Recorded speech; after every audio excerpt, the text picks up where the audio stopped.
So, good evening. Welcome back to another episode of the TG podcast. Of course, we are here. It's Monday, guys. The return of the podcast. Of course, we are back talking about everything to do with Arsenal. Welcome, everyone. Hope everyone's doing well today. Of course, we're going to talk about the Leicester game as well. Mikel Merino. We found a new striker, guys. But yeah, we're going to talk about Mikel Merino, like I said. We'll also be talking about a link that came through today, guys, about Roberto Firmino, possibly on a free agent. Should Arsenal go for a free agent? We'll talk about that as well. And also the West Ham game coming up. And we may, if we have time towards the end, talk about Arsenal being fined, people. We've been fined. We'll talk about that as well, people. So make sure you hit like buttons up, get your thoughts down below. At the moment, it's just me and Seb on the panel.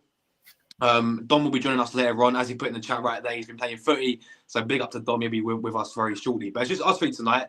Rory's out there in Dubai, eating golden steak, with Salt Bay, getting a tan like Ben White. So he's loving life over there in Dubai. Big up to him if he's watching this.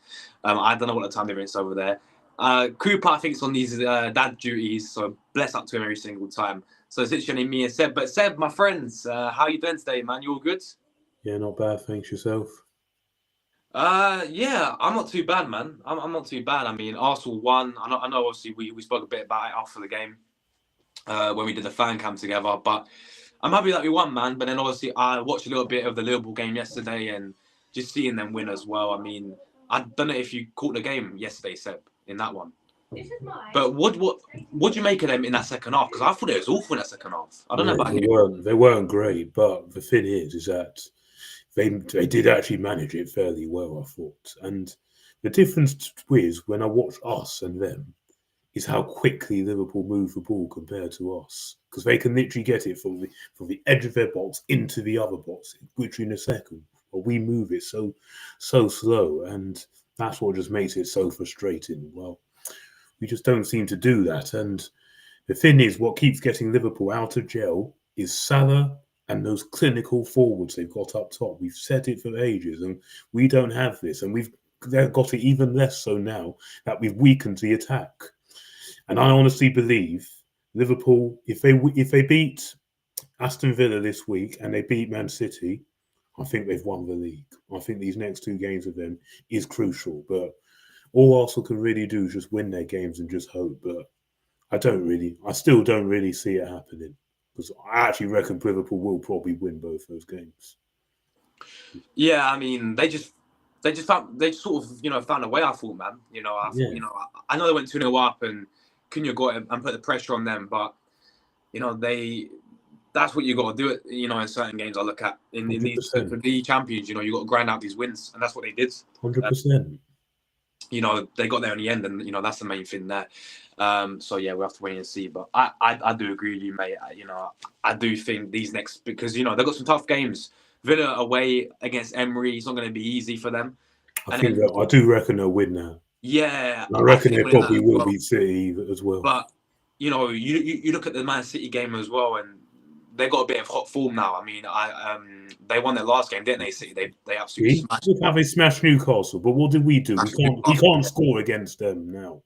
It's just So, and you know why? Because of that Mamouche they signed in January. Well, hello, he was there. Arsenal, hello. Yeah, man, he just annoys me even more. I couldn't believe it. Man literally scored a hat-trick. Well, there you go. So there were players available in the window. Yeah, facts. Ridiculous. But yeah, I think you are right. Obviously, we will talk about more about that later on. But before we do that, let me just pick up the chat. Big up to Kumar in the chat. Dom, obviously, we're coming on shortly as well. Diamande, big up to you, bro. We've got Ash in the building. Big up to you, my friend.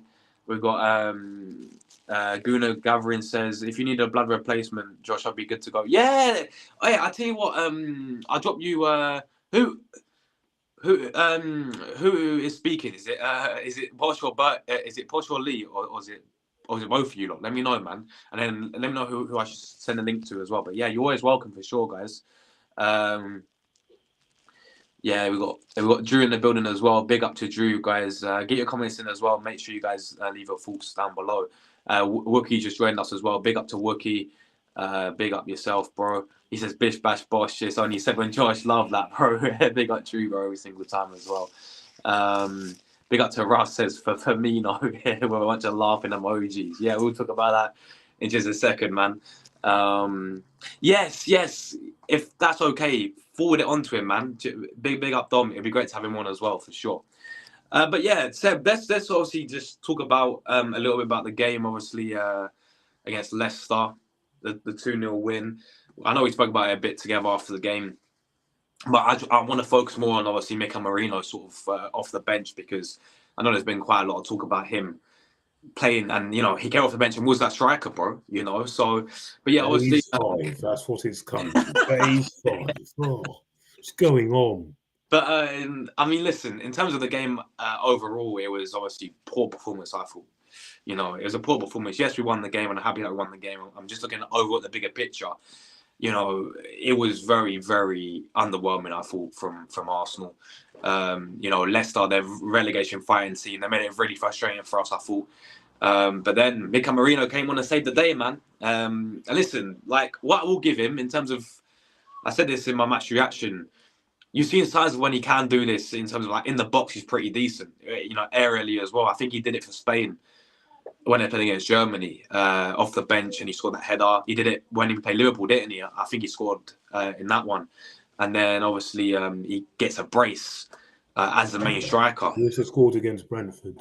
Sorry, and yeah, you're right, Brentford as well. So, yeah, I mean, he can have these moments where he can step up, and he certainly did, because we had to, for him to do that. Otherwise, we would have dropped points again, and that would have been embarrassing. With all due respect to Leicester City, yeah, that would have been unacceptable. But, yeah, I mean, let's obviously talk about him, Seb. Mikel Merino coming off the bench. A lot of people are saying this guy should now be starting as a striker. This guy should be our next striker for the next couple of games. What do you think about that? We've just got to calm down here. Please, calm down. Yes, fair enough.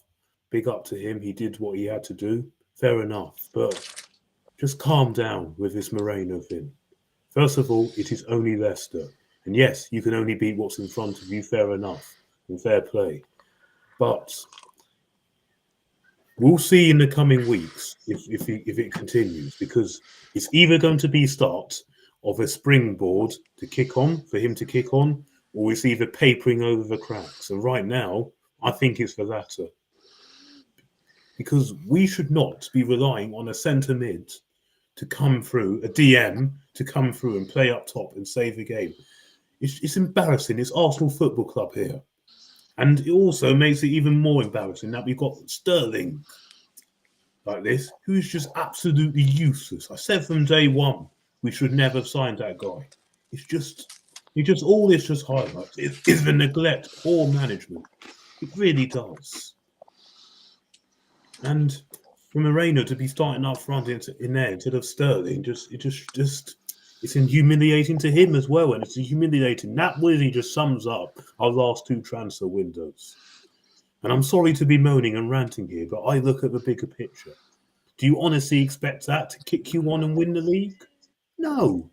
You want proper players, strikers in their natural positions to get you out of jail, like Liverpool do. They don't play McAllister as a false nine to get them out of jail. City, you don't see them play Kovacic as a false nine to get them out of jail. Real Madrid, you don't see them play Modric as a false nine to get them out of jail. No. But yes, and fair enough. He did what he wanted. He did what he had, what he was asked to do, and the finishes were good. But yeah, we need to just calm down here. And what if he turns out to be better than Havertz up front? Well, is that the standard? Is that the standard to win the league? No, because I look at the bigger picture here. We want a top quality striker. But what if? If it works out, and if it does work out, I'm going to say this is a fluke. It's a total and utter fluke. If it does work out.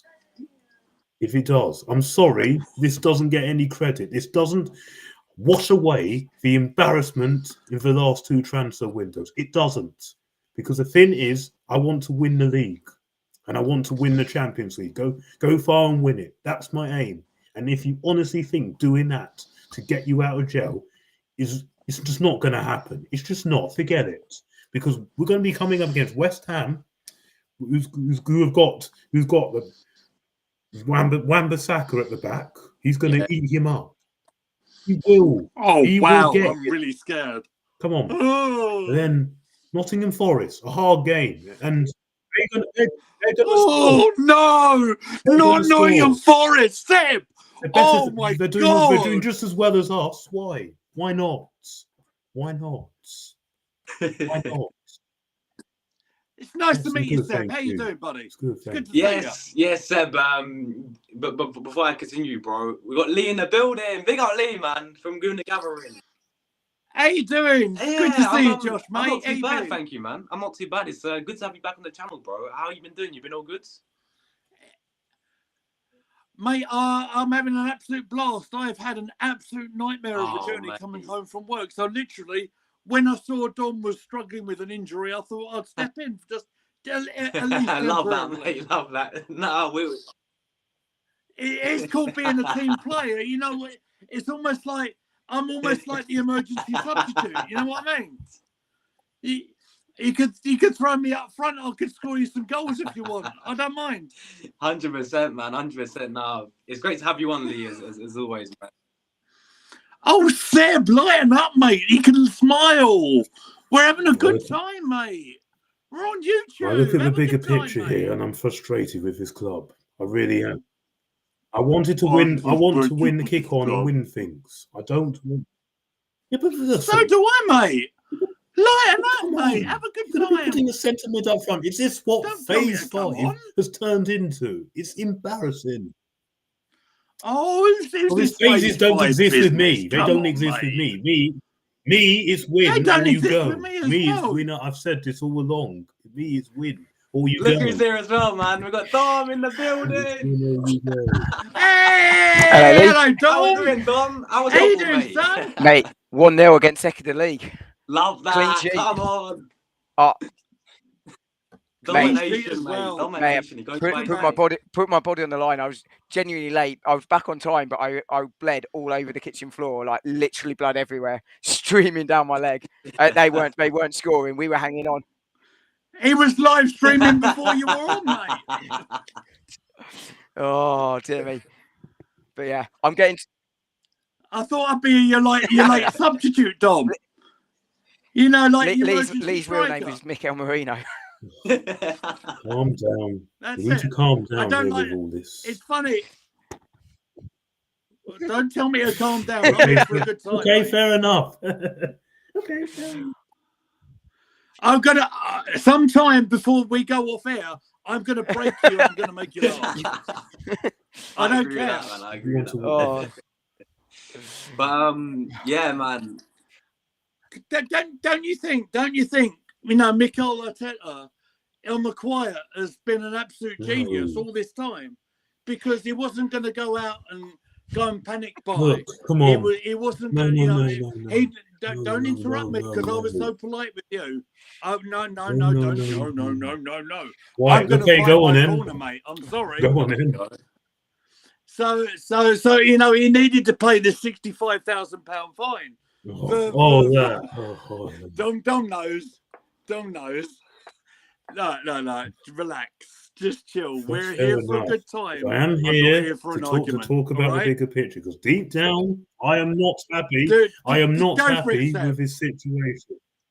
Why not? We just okay, fine, but let's hope it leads us to a title. Let's hope it leads. If not, it's not going to mean much. Absolutely. Well, I don't know. 3 points against Leicester City. We could release the DVD. Come on, we're not Tottenham Hotspur. Be great. Come on, we're better than that. Much better than that.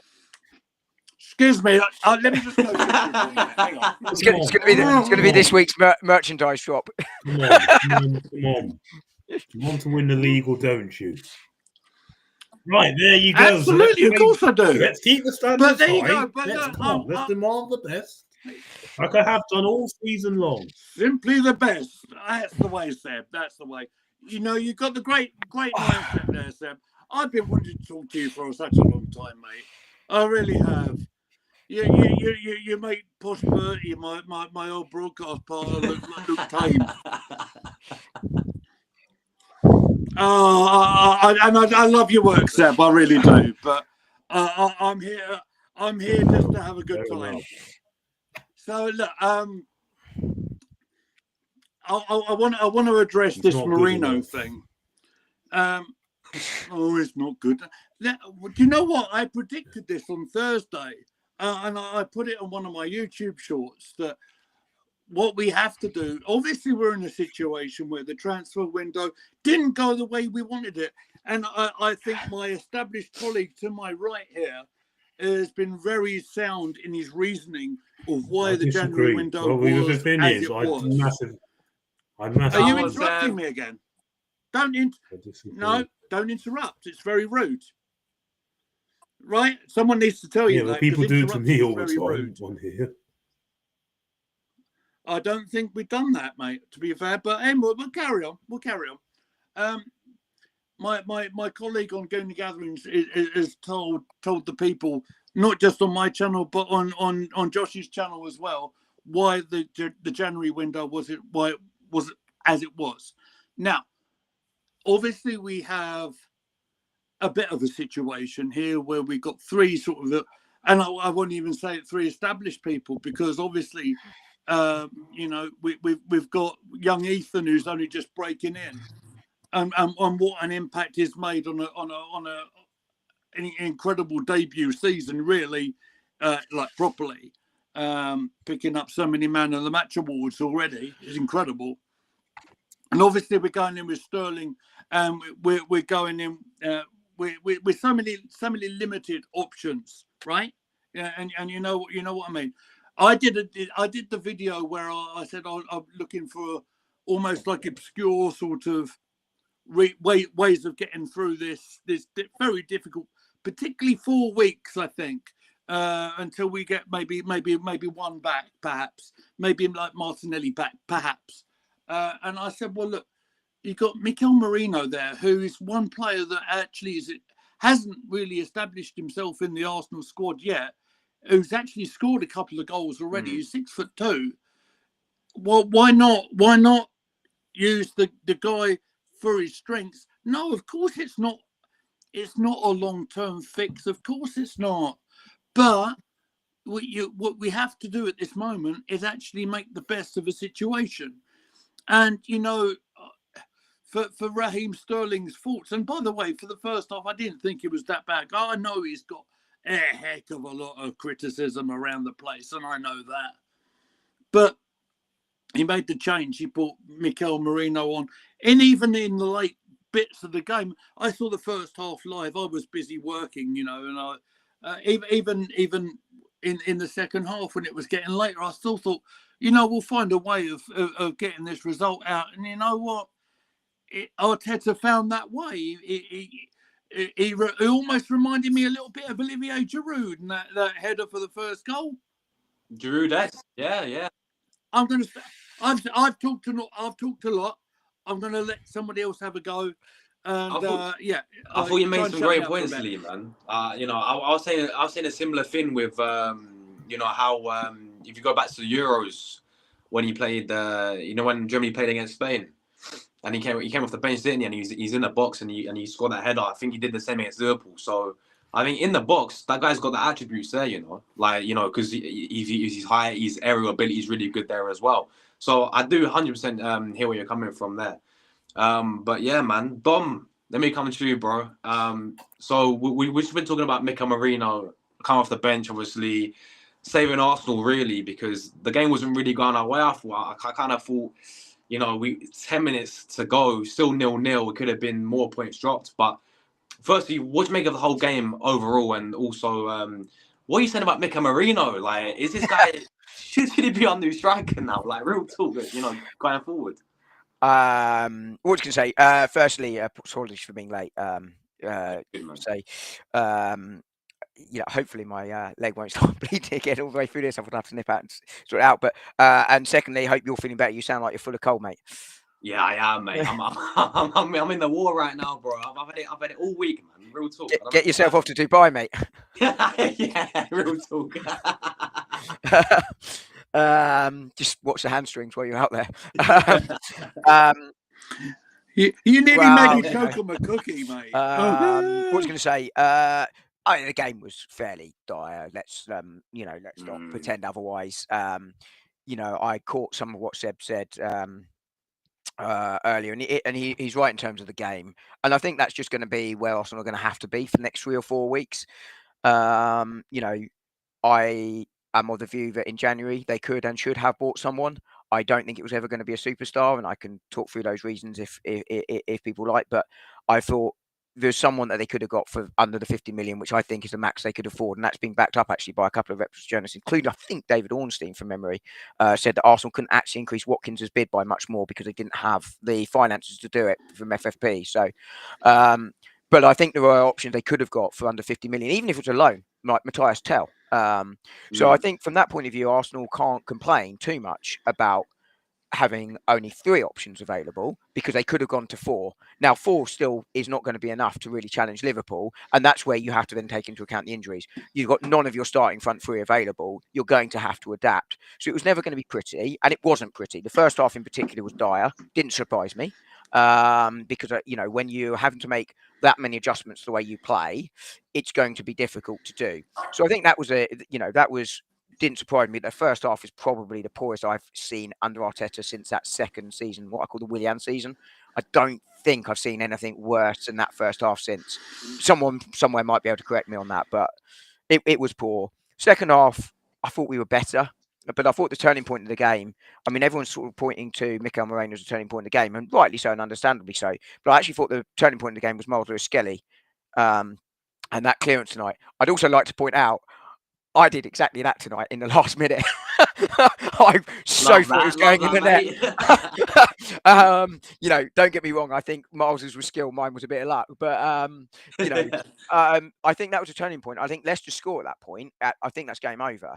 I really do. I don't think Arsenal come back from that. So that was excellent from Lewis-Skelly. But Arsenal played to their strengths here, and they were solid. I mean, Leicester don't offer much, right? Forest are going to be a much bigger threat week after next. West Ham will be a step up again from Leicester. Somewhere in between. God knows what Manchester United will be. But they put me in sleep yesterday. Well, at least I know if I'm struggling tonight what to watch. But yeah, it was going to be a tougher test. But they adapted, and Mikel Merino obviously changed the game. And he wasn't someone I considered, and I give credit to Lee for considering it and putting it up there. I didn't, but what I do think is he becomes a 4th option. But if you're going to win games in the next few weeks, you're going to have to win games by playing in different ways, and that does include Mikel Merino. He's going to have to include Raheem Sterling at some point.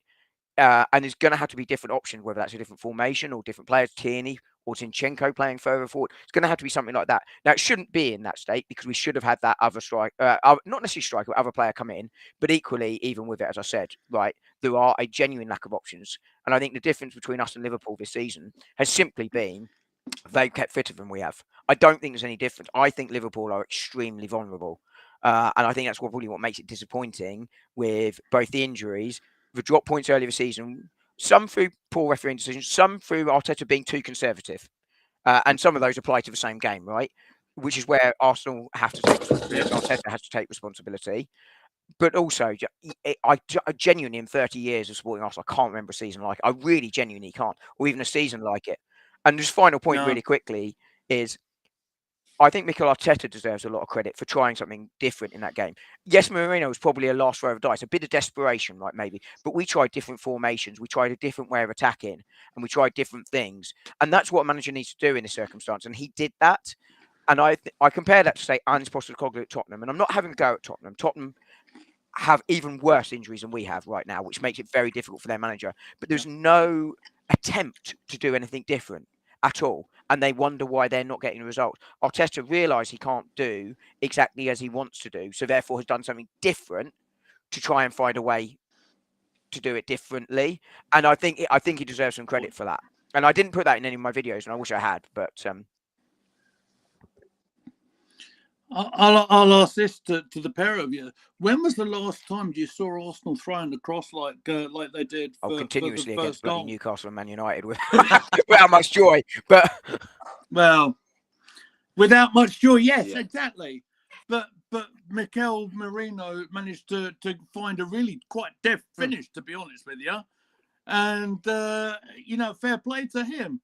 What do you think, Seb? Back, he's Hang, back. hang He's on, back, right, he's back. You, Say his you name might and have to he be asked a question. He appears. might not be able to hear you. That's all right.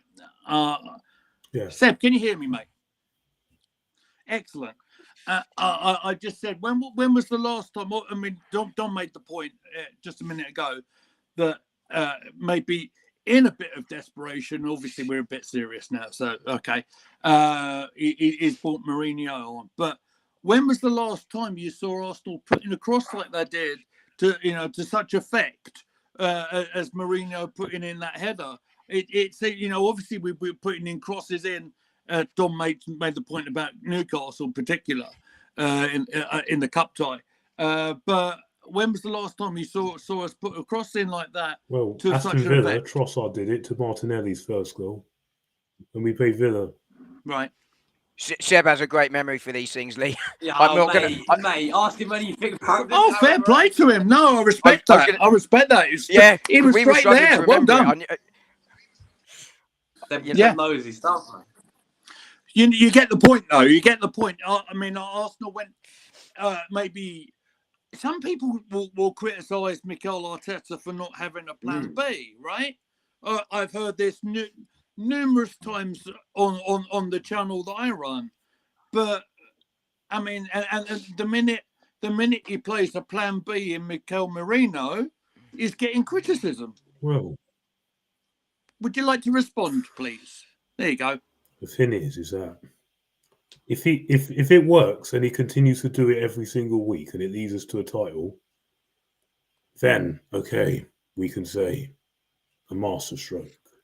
But right now, I just do believe it's only papering over the cracks after what could be. I really do, because the thing is, you should have adequate cover and adequate players in your system, because we're meant to be going for the league here. If we weren't going for anything, then I'll be like, okay, fine, just try ways. But we're supposed to be going for the league, and are supposed to be one of the favourites to go deep in the Champions League. And this is not, honestly, how a big club should act. It's not.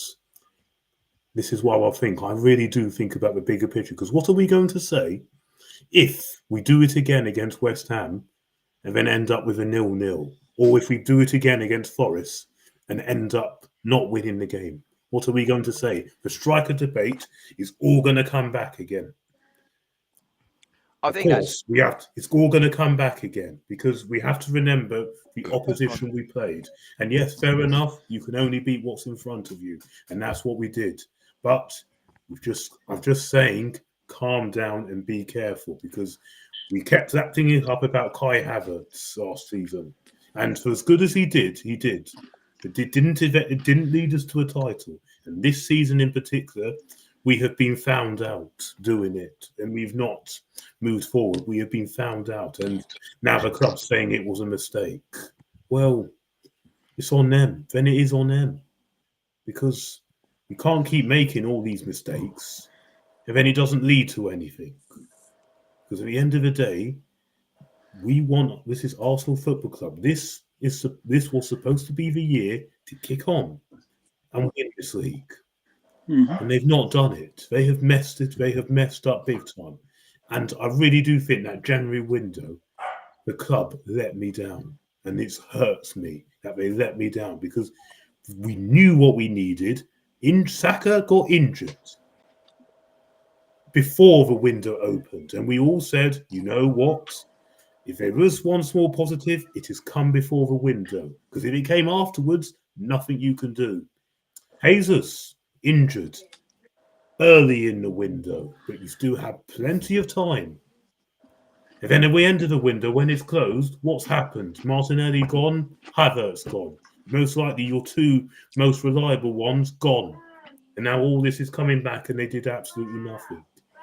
And we're supposed to be going for the league. I thought that was the ambition, what you wanted to do. Because the thing is, I do look at the bigger picture here. Yes, fair enough, fair play. You have to just sometimes find a way.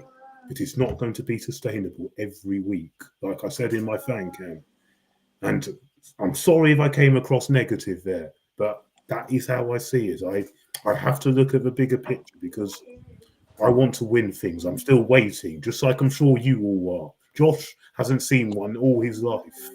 Hmm. We need silverware. That's a horrible, horrible fact. I know. I know. Where you are. Well, Way this to is go what to I'm make trying a to field tell goal, you. mate. This is what Thanks, I'm trying mate. to tell you. And this Let me is get why my I Zimmer put, frame out. Hang on. and this is why I put pressure on the club to demand the best, and why I want that. This is why, because I- I'm tired every time of accepting mediocrity and accepting that. I'm tired of it. Can I respond, Seb? Is that all right? Go on then. Yes. So I was going to say, let's start with the January transfer window. So Right, go on then. I think Lee and I would both agree with you that January transfer window was incredibly disappointing, right?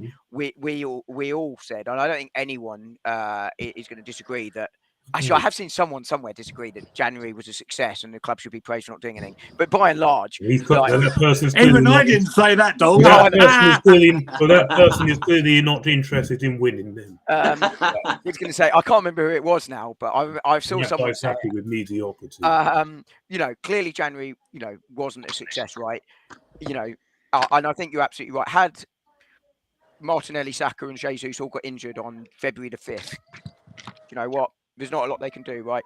Yeah. But as you rightly say, 2 of those 3 got injured, and we were already one light. So that's where the club has to take responsibility. Now, they were never going to go out and get a huge star, right? Because the money simply wasn't there, and that Yeah, has I been get back, that. that I has been understand yeah, that. But the that thing has is, yes, that has sorry. been backed up by several I reputable do journalists as well. understand that. But Yeah, the thing is, there were top players available that they Well- could have got well within our reach. exactly what I was going to say, right? So even if that was That's what I Matthias Tell, think. right? So we couldn't have got Marmoush because we couldn't have afforded him, right? That's Why not?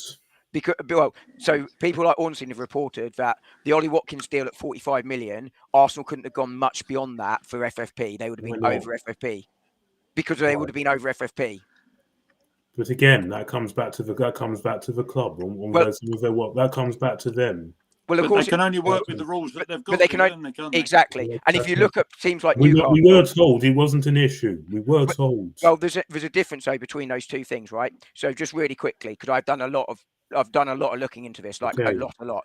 So so you're right. Then the FFP is not an issue in terms of we are compliant with it. That would be my interpretation of that statement, right? We are compliant with it because we've got some money to spend. What we couldn't do was spend eons and eons of money because we'd have gone over it and then we'd have had the issue. Yeah. In terms of why it's a club issue, you're right. We spent that money and therefore we haven't got any more money to spend. But that's where we had to raise a squad. And if you look at slides that United now have serious FFP issues because they've tried to build a squad and absolutely failed and are nowhere. Yeah, they're not a serious club. You're interrupting them again. Don't interrupt. It's very No, rude. No, I'm not. But Yes, in terms of No, Manchester United, no. right? In terms of Manchester United, right? They were probably where we were 5 years ago. They could have done that, but they messed it up and they're down here.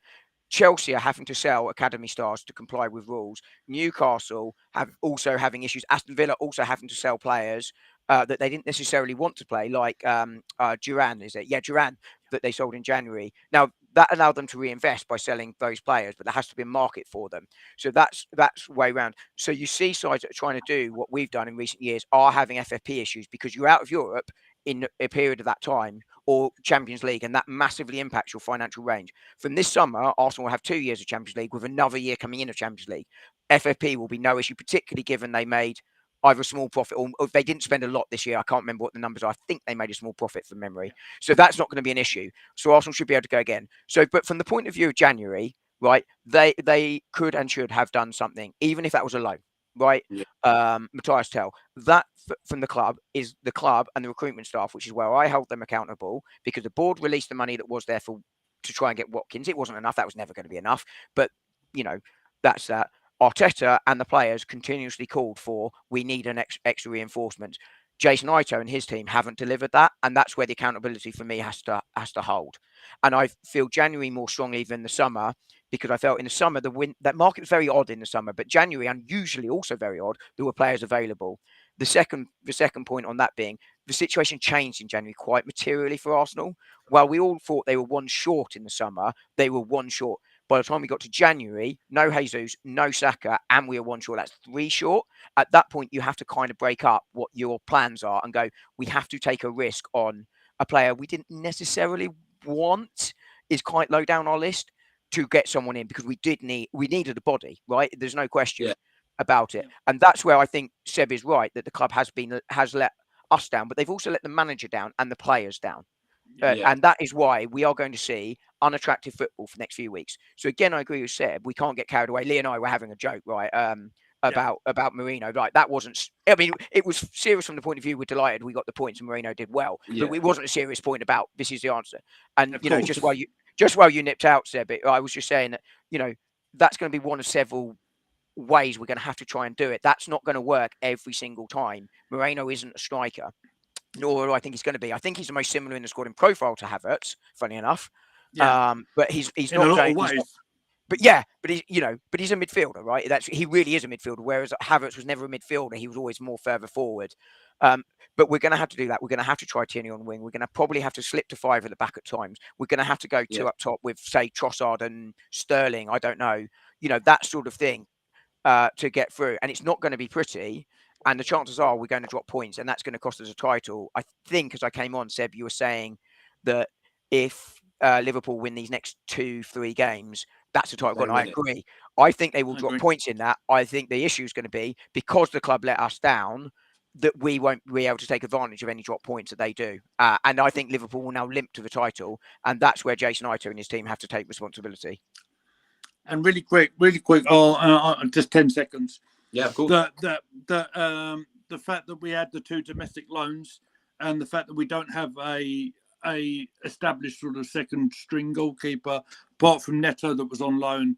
And of course, when you're lacking attacking options, you're not going to let Sterling go, despite the fact that obviously the loan has not been successful. I think made the loan system, especially domestically, extremely difficult.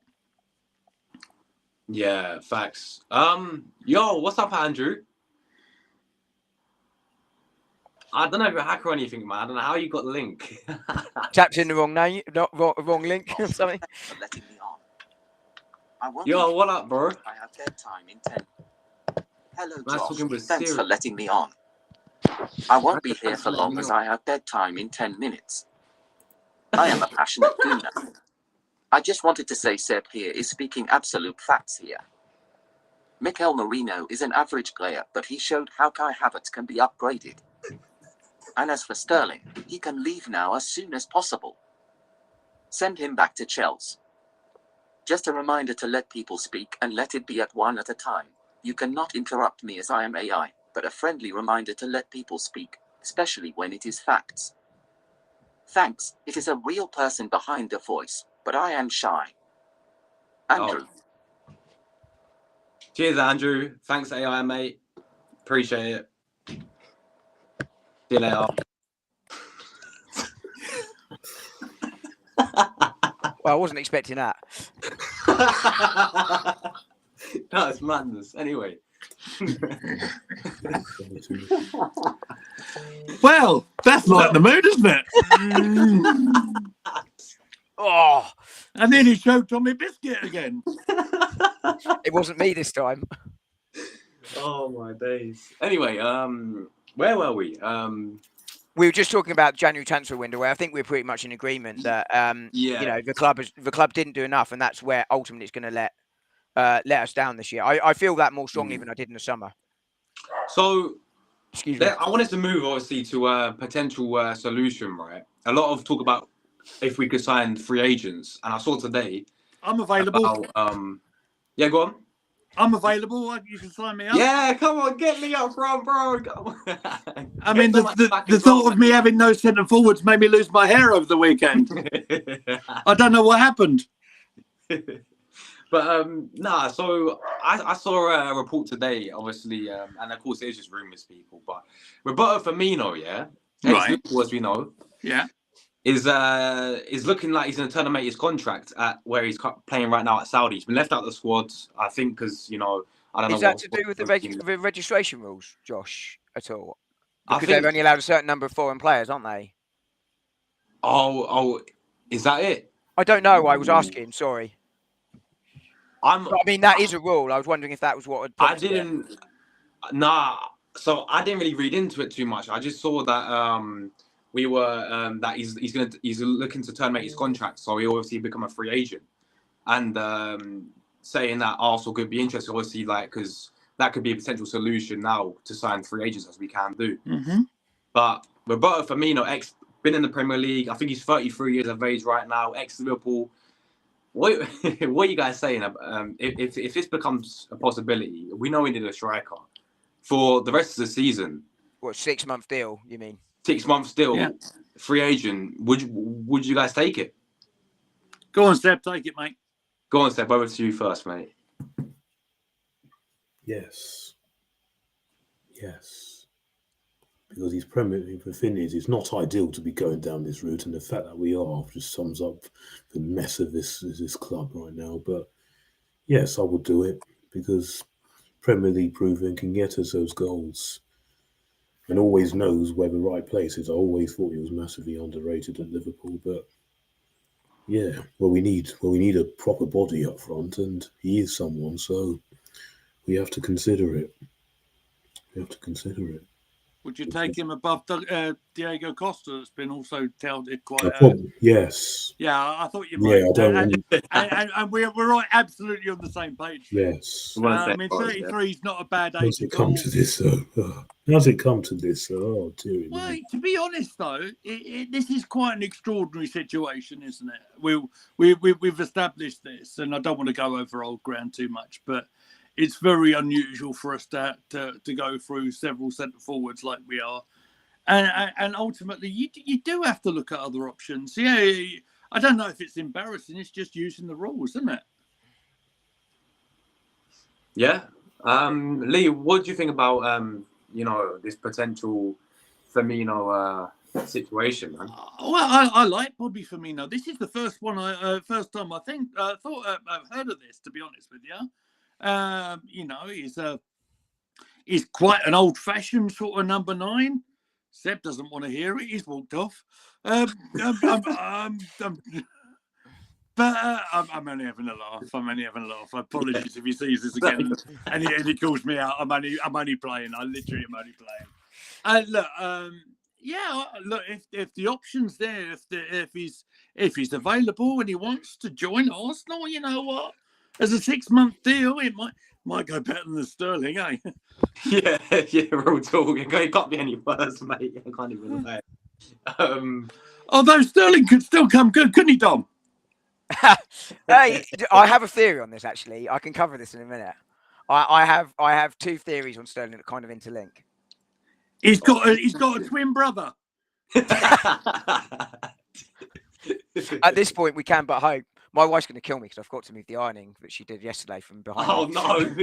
Quick, Dom, get out there. Save yourself. There we go. New angle for you. But I actually, do you know what? I normally do all my videos first time, right? First time, no notes. The only Lee saw quite. I know this.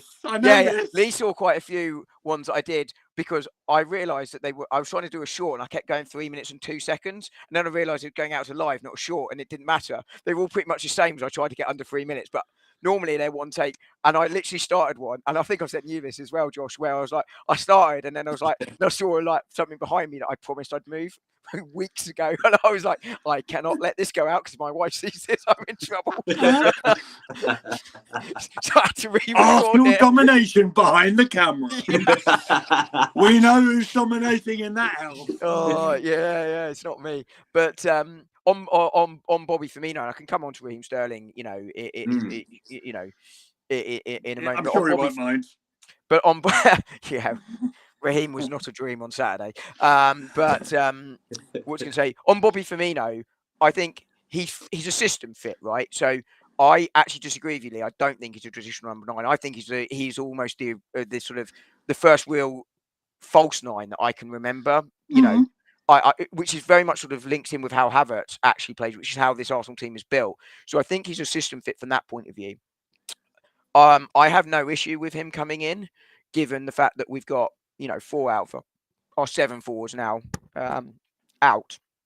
My question, and I put this when Josh raised it in the chat earlier, is when was the last time he played? and how fit is he? And I don't mean fit in terms of can he run. How match fit is he? Because if he's it's going to take really fit, Dom. Whoa. yeah, it's your type, is he, Lee? All day long, mate. But if he's going to take 4 to 6 weeks to get up to speed, Yeah. he's not going to be massively helpful. Could Yeah. he still be an extra body? Because when Martinelli and Saka come back, they're not going to be able to run 90 minutes, right? Absolutely. They're going to have to come off the bench, but at least it's options off the bench. Is he another one of those that you could get 20 minutes out of him? But that would be the question. How match fit is he? And obviously, I don't watch the Saudi League. That's so a revelation.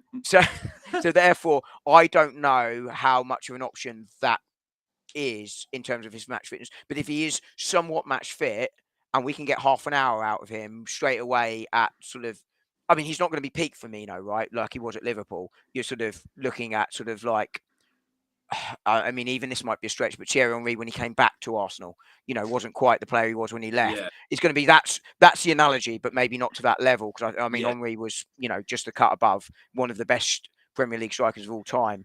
But that's a question mark, and I think that's something Arsenal will need to weigh up. But if he is an option, I would expect Arsenal to be looking at this.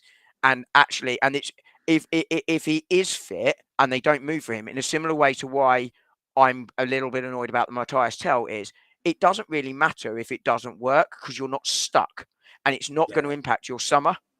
So let's say that Matthias Tell, I'm just using this as an example, and I think this applies to Firmino. If the loan deal for Tell had been you had to buy him in the summer, I'd have been far more understanding of that. And I think this is the case here. If Bobby Firmino won't come on 6 months because he wants 18, you probably turn away from that. But if he's 6 months and he's somewhat fit, I think that's where you've got to take that risk. And that's where I'd expect Bobby Firmino to be considered by Arsenal. I look at all the other ones on the list and I'm like, do you know what? It's not going to help at all. So why bother? But Bobby Firmino is the first one that's kind of caught my attention. I agree. It's interesting. 100%, bro. What was you going to say quickly on Sterling as well? On Raheem Sterling. So, I mean, obviously Raheem Sterling hasn't worked out, right? So he came in, for my mind, to be your Reece Nelson replacement. Probably not been much different. What we needed was one more to come in so that Raheem's your 7th choice along that forward line, right? So he's definitely not worked. I don't think he's a bad player. I think he's just shorn of confidence right now. And you could see it on Saturday where he just dribbled straight into players, didn't even try and beat them. And that, to me, and we saw that with Jesus a little bit, actually, before he scored those goals against Palace, where he just looked like a shadow of himself. So I think there is a confidence issue there. But that wasn't what I was going to say. I think there's 2 things here. One, I think Raheem Sterling, almost similar to Partey. Partey looked really sloppy on Saturday. Partey hasn't played for 10 days. And Partey, for me, is a player that needs to be playing all the time. So if Zubimendi comes in in the summer, I could understand why Arsenal might move on from Partey because he's going to replace Partey, and Partey isn't a good player when he comes in having not played for 3 or 4 games. It's actually why I quite like Mohamed El-Neni. I know this sounds daft, but Mohamed El-Neni could not play for 10 weeks. And yes, his level was quite low, but he would still play to his level. Thomas Partey is a player that needs to play regularly. And I think Raheem Sterling is that sort of player as well. And he's going to have to play in the next 4 to 5 weeks. We are going to have to find a way to get him confident and playing. That is not where we want to be because he has not played well at all this year. 1 goal is nowhere near good enough, especially for a player who scored 15 goals and assists last season. 15 goals, where's that player gone? It's nowhere. But I think that might help. But I wonder, just in the way he's playing right now, so he's slow, right? So he's slowing the play down on the wings. Now, Arsenal do play slower football than, say, Liverpool, but he's too slow. I wonder, though, if that might suit him being in that false 9 a little bit. Because that is the player that comes short, links the play, and then looks to spread the ball. And actually, whether that ball's coming in and he's just running in and he's going to have to hit that ball first time on instinct. I'm not comparing it to the Calafiori finish, but Calafiori finished there. I wonder if he doesn't hit that first time, whether he actually scores that because there's no thought behind it. It's instinct, and he's just hit it. And I just wonder if something like that might well see the best out of Sterling in the next few weeks. Because I prefer Trossard on the left for a start. I would have played Trossard number 9 on Saturday, just to be clear, because he was the only one really in my mind that played it, and therefore for me was the best starting option. But I prefer him on the left. I just wonder if that might be an option because we're going to have to try different things to get through. And that's just my Raheem Sterling theory, but it is clutching at straws to be blunt. But I don't know what people think. I'm pretty sure he played centre forward before in his career. Sterling has, yeah. Yeah, so But I meant Trossard in the Arsenal system. That's why I'd have gone him on Saturday, like we did, because he's the one that has played it for Arsenal up front before. yeah. But I don't know what people think of that sort of theory. Obviously, I'm not saying he's going to become a world beater overnight and get 20 goals in the next 5 weeks. That's not going to happen. But 2 or 3, goals or assists or something, maybe. But I think he needs one, like Jesus earlier this season. That's what he really badly needs. I think with the Trossard thing, I think we've seen the best of him, A, on the left-hand side, and B, as an impact substitute. I don't think, obviously, he's probably our first name on a team sheet in terms of the front line at the moment. Yeah. But I always felt that we get the best out of him as an impact sub. But, other people are going to have different opinions. Oh, he's gone again. Oh, he's back. Seb, what do you think on that sort of? Do you think that might work for? Because we're going to have to find a way. How do you get the best out of Raheem Sterling and Josh as well after Seb? Yeah, I don't know. To be honest with you, maybe he just needs a goal to just keep getting going, or it's just some part of confidence, because he's clearly a player that's short on confidence. But yeah, 100%. Yeah, where we are for him a bit. We are going to have to use him, but again, is this what it's come to? Yeah, I'm with you there, Seb. I feel like what it's come to. Confidence sort of player, because as I said, what is it? One goal he scored in his Arsenal career, and that was against It was a Carabao Cup against. Was it Bolton or Preston? Verona. Or did he miss that penalty? Yeah, he missed that penalty, didn't he? Oh, see, we'll see what's going on. It wasn't the worst penalty in the world. But when I'm watching Sterling, when I'm watching Sterling in the, even like, I think it was a game, maybe it was actually that game against Verona. Like, I thought overall he didn't even have that bad of a game.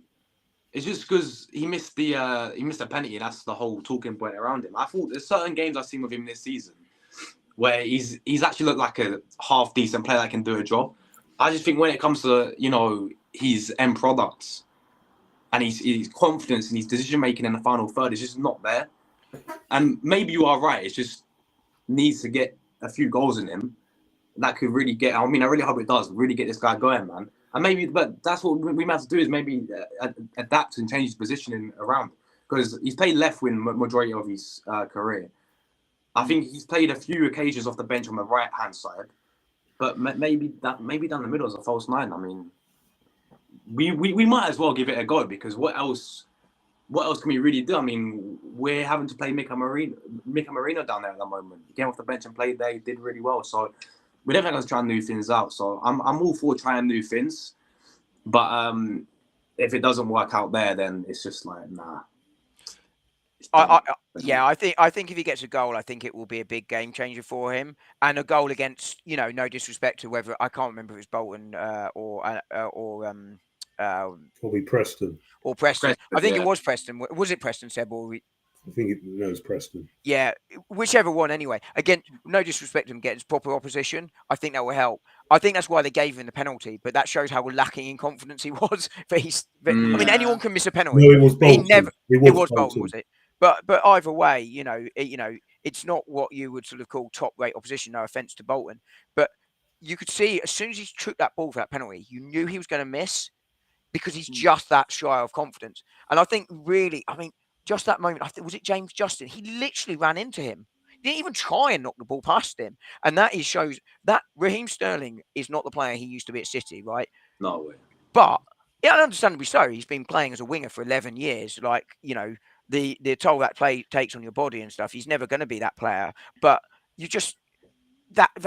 he's not that bad a player that he can't do that, right? But I think he just needs that goal. But I do think that I really wonder whether playing him through the middle might just help him and help Arsenal, because the way he's playing at the moment, it might be a better fit for him. But at no point do I think this has been a deal that has worked for Arsenal. The plus side is, of course, it was low risk and it's not going to impact us going forward. We're not stuck with him. If you go back to the end of the Wenger era into Emery, we were playing players like Liechtenstein, and that sort of player who were just nowhere near good, and we were stuck with no them. At least resale value as well. no, and big wages, and you couldn't get rid of him. We know that Raheem Sterling goes back to Chelsea, and he's their problem from June the 1st or whenever they're, certainly from next season, right? I don't know when the loan deal ends. It might be the end of June it ends, but but it's not work. But at least the plus side I would give was that at least we didn't get ourselves lumbered like with a player that we just didn't want permanently. Yeah, that would have been a ton worse, wouldn't it? Absolutely right, Dom. It doesn't make it good, but it would have been right. To your point, it would have been a lot worse. And the reason why they gave him the penalty is much like when they gave Havertz the penalty when he scored his first against Bournemouth, right? Yeah. Absolutely right. And he went to score that, and then he scored some crucial goals. Some people might not rate him, and I think you probably was about to say there, Seb, that it wasn't a crucial kick, but it was a crucial kick in Havertz's career because it started him scoring goals for Arsenal. I'd say it's more that Preston goal. I mean, that Brentford goal last year that started it. It wasn't Bournemouth. Yeah, I think I'd agree. It was that Preston winner, because don't forget he was still on a drought after that Bournemouth. So I think it was that Brentford game when he won us. I would agree with that. I'd agree with that. We've got to be careful with what we say with all this here. We've got to be careful. Oh, sorry, go on, Seb. Sorry, I thought you'd finished. No, go. I was just going to say I agree with you, Seb. I think the Brentford goal was what it did, but the penalty for Bournemouth was designed to sort of kickstart it. Yeah, but I think you're right. Brentford did kickstart it. Yeah. I've got no problem with that, by the way, but still, I want my striker to be taking the pen and. Yeah, no, 100%. I wanted to ask you guys. Yeah, no, sorry. Go on, Seb. Yeah, I want my striker because let's be honest, the best strikers and the best players take penalties. Like Salah, you always see him take it for Liverpool, scores. Haaland, same with City, scores. That's what we really want. I don't mind it if it gets someone confidence going, but the way it's been passed around this season, it's just not good enough. Because we saw Trossard take one against Shakhtar and missed. Yeah, you're right. Yeah. We saw it got rotated between Odegaard and Saka against West Ham. And okay, they scored them both, but still, you need a regular penalty taker. If it's someone to take just to get the confidence going, if we're in a comfortable leads like last year with Havertz, fine. But that has not been the case this season. I've no problem with changing your penalty taker when you've got, I think it can have benefits in terms of like penalty shootouts and stuff, which is ironically, we've lost the penalty shootout this year. But I think it can be helpful from that point. But I think they've got to be, like Trossard is not a penalty taker, never has been. But when you're rotating like Saka to, someone like Declan Rice, who's, regularly taking penalties, I have no, or Odegaard, I have no problem with that. For me, it doesn't have to be the striker scoring the penalty or taking them. But I think it has to be someone that is used to taking penalties and takes them regularly. So if you switch Saka and Odegaard, one takes one takes one, I've no problem. But I agree, I don't like this switching unless it is, as Seb says, a comfortable lead and the game's done, and therefore you're just giving someone the penalty for the hat-trick or for a confidence boost or whatever. I think that's a slightly different situation, but otherwise, I genuinely agree with what Seb said there, but not entirely. But I think Seb was making a general point rather than a specific scenario, which is where I obviously went to. Yeah. Just wanted to quickly before we move on, because we'll talk about West Ham game coming up. I just want to quickly talk about.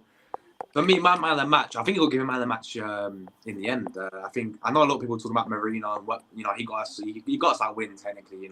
Big up to him. But Nwaneri obviously got us. For me, was man of the match. I don't know about you guys, but this guy once again on the right hand side. I mean, it was his cross in the first place, man. Like obviously putting that ball for Merino's header.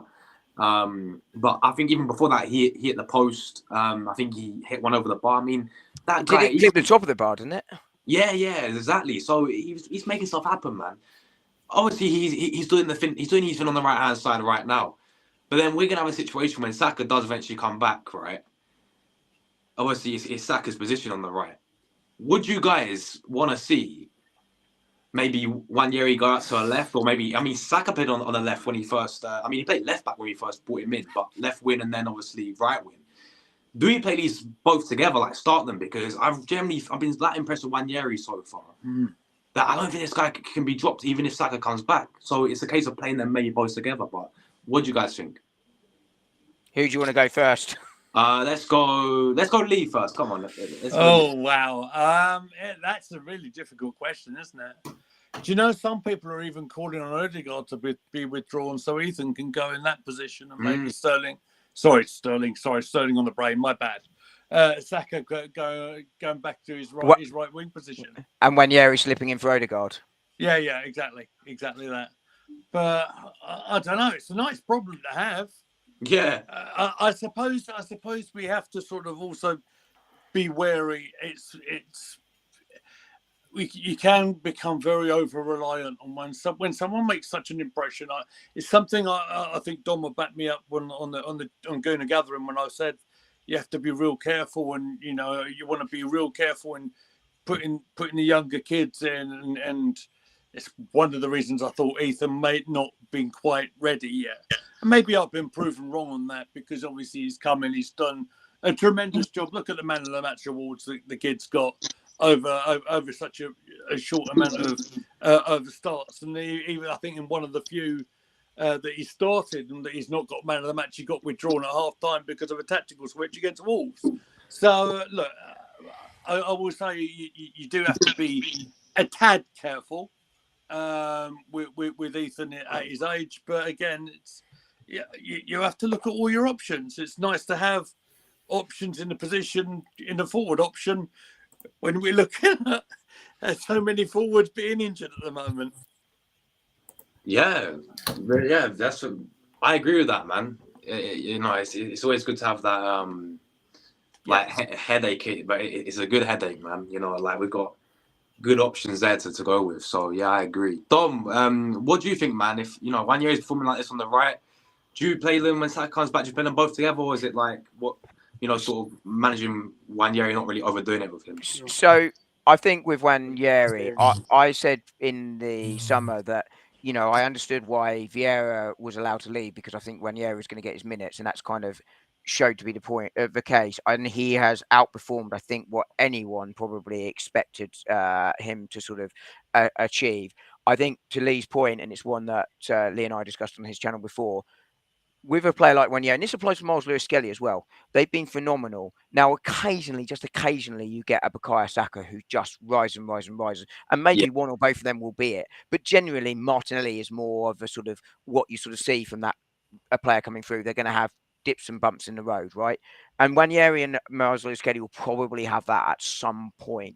I think when Saka comes back, I think the reality is, probably between now and the end of the season, Saka isn't going to be able to play 90 minutes every single game. Yeah. And Nwaneri at 17, we need to be careful physically with him, because, he obviously is a strong boy and a very, very talented player, but we have to be careful that we don't overload his body. So I think in the short term, you can rotate the two. So I think that's how you do it in the short term, that you don't actually need to do that. You can go Martinelli, Trossard rotating maybe, and you probably not with the striker, because someone's going to have to play striker, but you know what I mean. And on the other side, you can go Nwaneri and Saka slightly rotating as well. And I think that's how you do it. Next season's more of a conundrum, but hopefully Nwaneri's emergence means he can cover both Odegaard and Saka next year. And I think that's a positive for Arsenal. One of the positives of the injuries this season have been the emergence of Miles Lewis-Skelly and Nwaneri, because they got more minutes than probably anyone thought they would. Yeah. And don't get me wrong, no one thought they were going to have the seasons they did, even if they did get the minutes. But no. Yeah, 100%. Lee, I know you got to get going, mate. Thank you so much for your time as always, man. Do you want to shout your channel when you've got any content coming up yourself this week? Yeah, thank you very much, Josh. This has been lovely having a chat on your channel. It's been nice seeing my Guna Gathering colleague beside me. Seb, it's been nice talking to you as well. Really, really fun debate with you, and I've enjoyed it. As for coming in the week, I would imagine I'm going to try and get a video out tomorrow, because I need to sort of sum up what we were talking about a little bit ago with the Leicester game. There's going to be other short videos coming out. Also, I'm going to give a plug to Anfield Uncle Rod's. Me and Posh Bertie, we are making a joint return to the screen together. We've not been together for a little while on screen. Right. We're going to be on tomorrow night sometime. And so, yeah, thank you very much. You can find me, of course, at Gooner Gathering. You can also find me at Goonerly Meads on X. Big up, everybody. Enjoy the rest of your stream. Make sure you give Cheers, Josh Lee. a big like and a subscribe on True Thank you, Gooners bro. channel. I'll see you next time. Cheers, guys. Take care, mate. Cheers, Lee, See mate. you later, guys. Bye. Bye, Lee. Bye, Lee.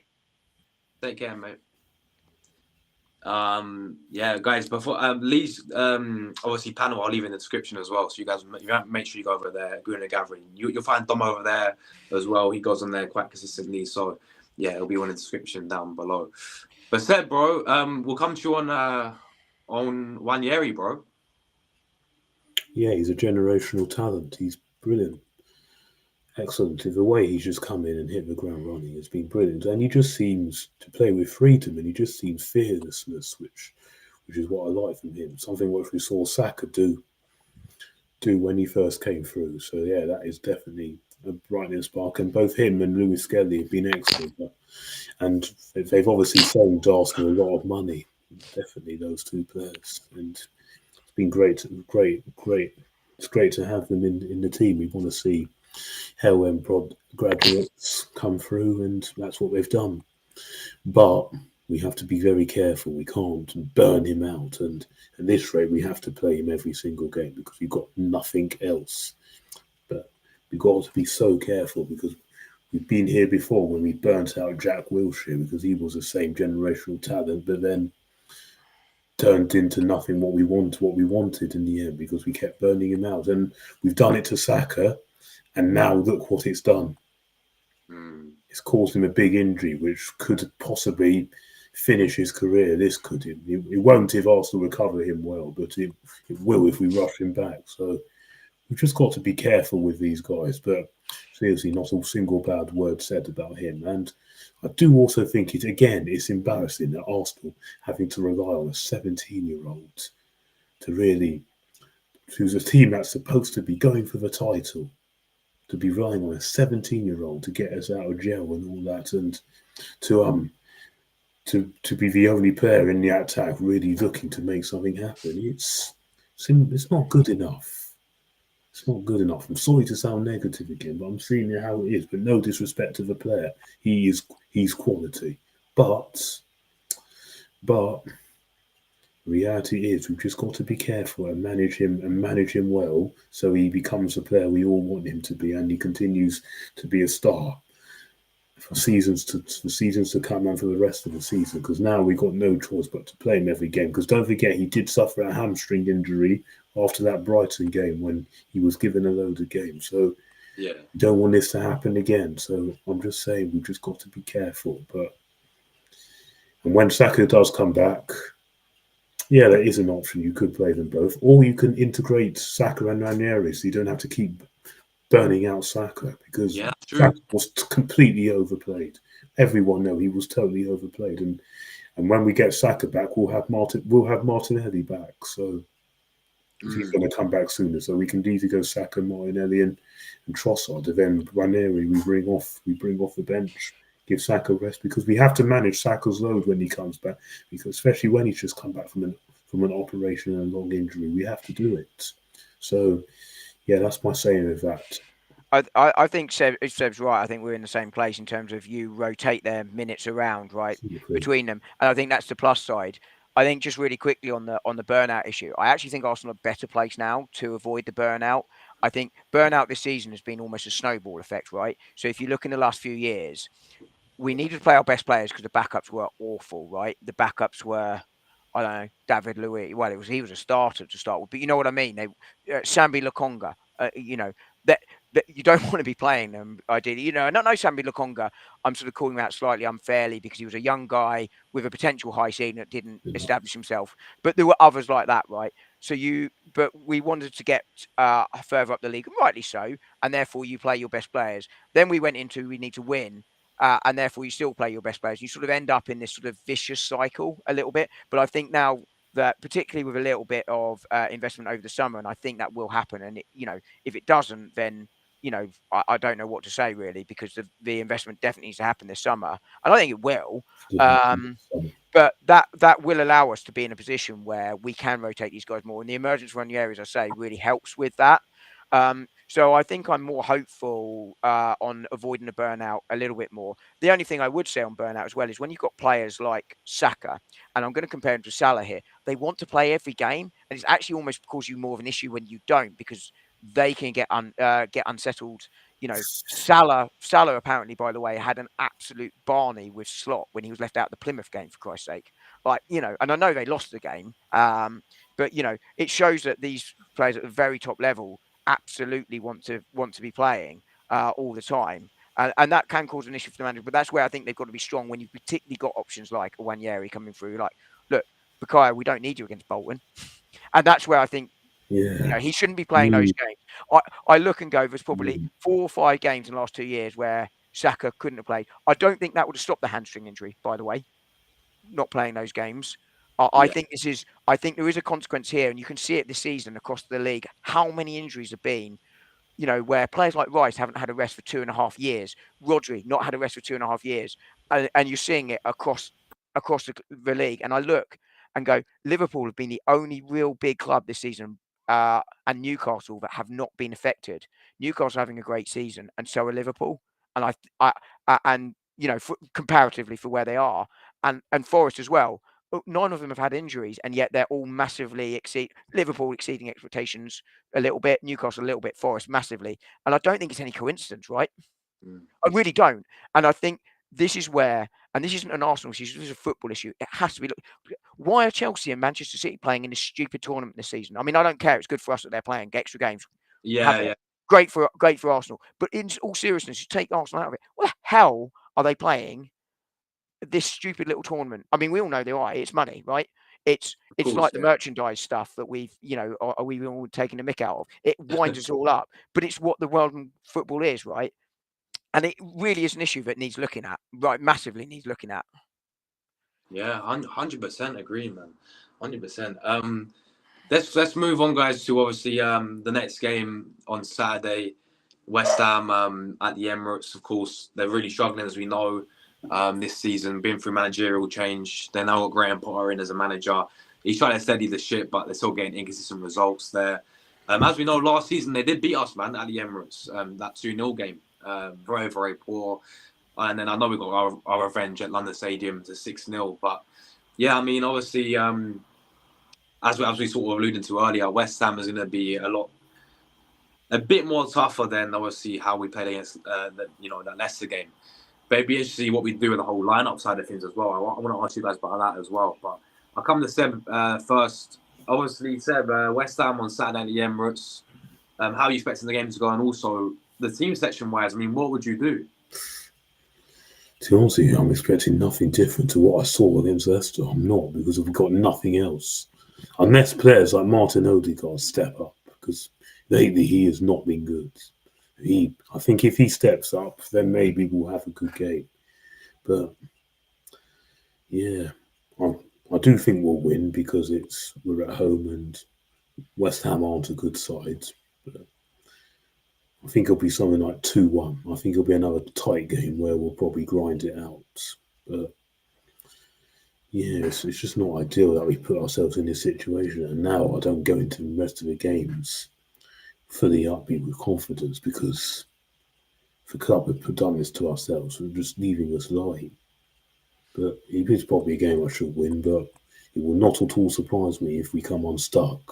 If they beat us again or we get a draw, it will not at all surprise me.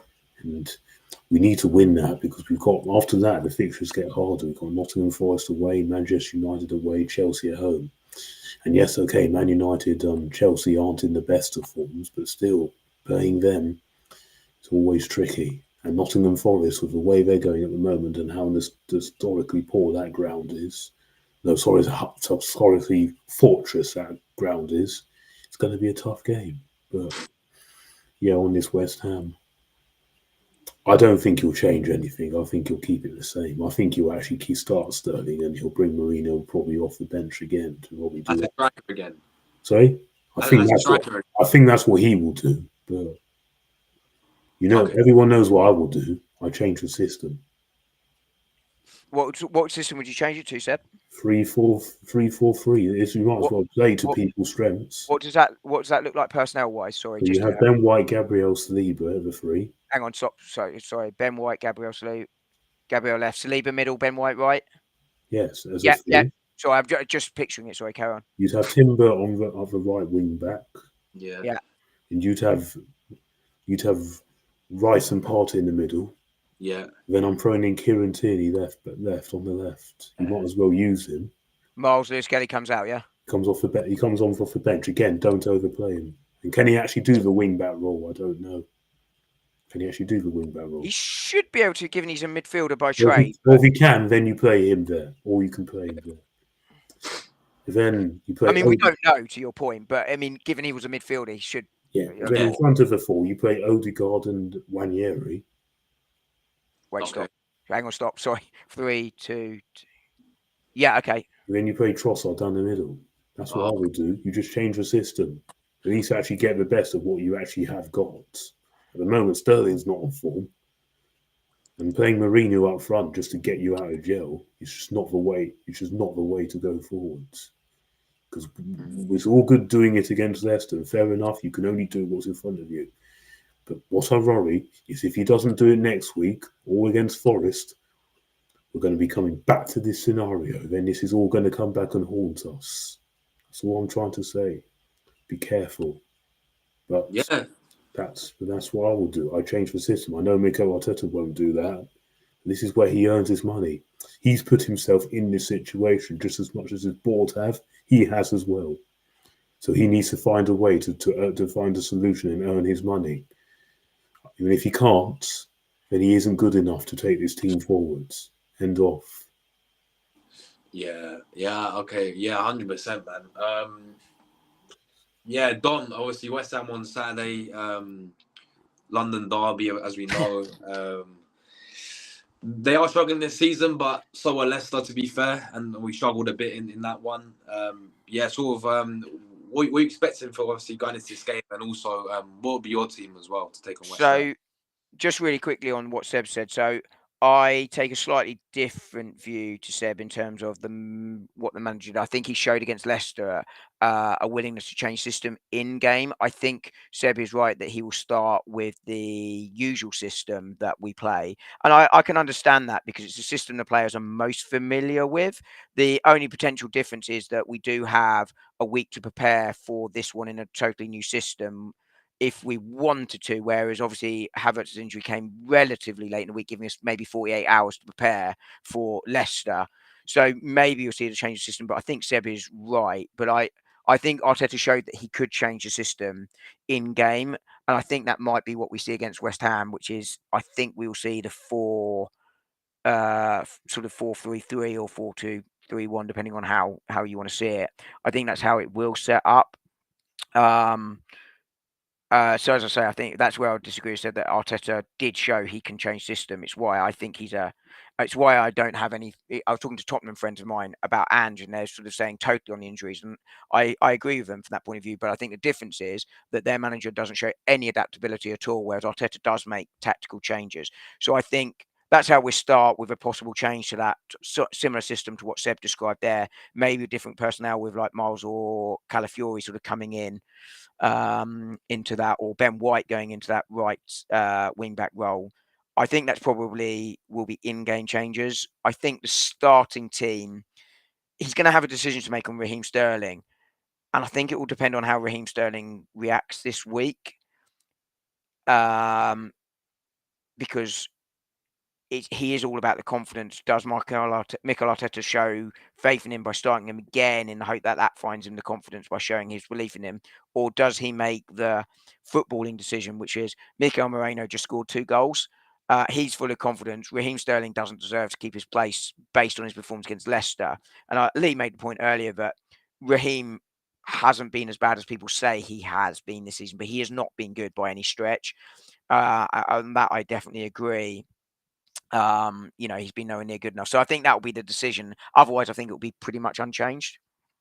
I think it will be a very similar side. The only question might be, does Ben White start and Timber come off the bench? But I think That will depend on Ben White's fitness, right? That I have no problem with that. I think probably you start Timber and then go Ben White, but we go Saturday, Wednesday, Saturday next week. So I think that will be based on. I think a lot of that will depend on the medical advice around Ben White. But I think the team will be same as last time. But I think Mikel Merino will start up front. I think Trossard will move to the left in any scenario, and it's between Moreno and Sterling up front. But I think we will see tactical changes in game, either to try and get the winner if we're struggling. Because I agree with Seb, it's not going to be pretty. We just have to get through the next 4 weeks. We are going to drop points in the next 4 weeks, and Yeah. I think with a normal injury set squad, I think we win all 4 of these games. My concern is with the number of players out. And again, I'm repeating myself slightly, but I think it's an important point to not forget is we obviously did leave ourselves one night by not doing anything in January, but I don't think that massively changed the dial given the numbers of injuries. And I just don't think you can prepare for that to that extent. But I think it's same again. Just that's a decision, and then, as I say, tactical changes in game to the 3 at the back or 4-4-2. We saw 4-4-2 at times against Leicester. Yeah. There we go. What are you doing? What are you doing, Josh? For me, again, I'm gonna go Ray and go obviously back 4. See, you made a great point with Ben White to maybe start give him because obviously he's back. He was on the bench against Leicester, obviously. So I think with Timber, I think he's done so well obviously this season, coming back from ACL injury as well. And to stay fit, so I think we've got a really important that this guy don't break down as well, because I fear that guy, the injuries that we've had, I feel like that guy could be the next one after ACL injury as well. I agree. It's why no one liked Partey at right back. Timber had to be rested at some point. That's why I had no problem with Partey at right back. I didn't like it, but you're exactly right. That it's that medical point with Timber. He cannot be overplayed because that ACL is so serious. Yeah, 100%. So I'd actually go Ben White because I actually didn't know it's Wednesday we play, isn't it? Not Saturday against Forest. Wednesday. Yeah, after of course West Ham. After West Ham, yeah. And then is it Man United on the Saturday after? Or the weekend? Sunday, I don't know. Sunday after. Sunday, yeah. Sunday after. I thought it was Sunday, yeah. So you Seb would know. I'm going to that game now. Yeah, he's going as well, man. What, the United game? Old Trafford, yeah. Yeah. So why have we got a week after Nottingham Forest? Hang on. Make sure you take a raincoat, Seb, because that roof leaks. Demand you said. Oh yeah, good point. Yeah, it's falling down, but yeah, I'm looking forward to that day. Seb, why have we got a week after? Is it FA Cup?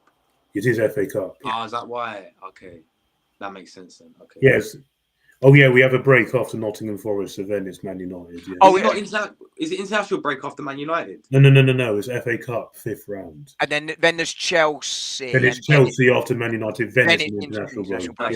Yes. Oh, so we don't go Saturday, Wednesday, Sunday. Then is there a break and then it's no, it's Saturday, Wednesday. No, yeah, Saturday, Wednesday break. Then Man United. I misread that this morning because I read it this morning and thought we were playing 3 in a week.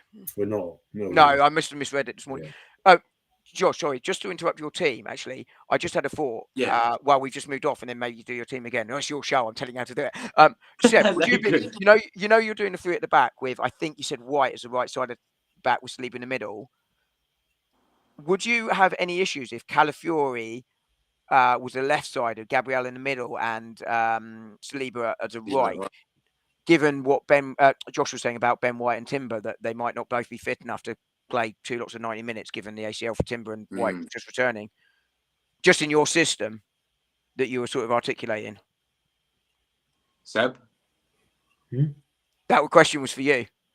Me? No, for Seb. Yeah, for Seb. Yeah, I was going to say Seb.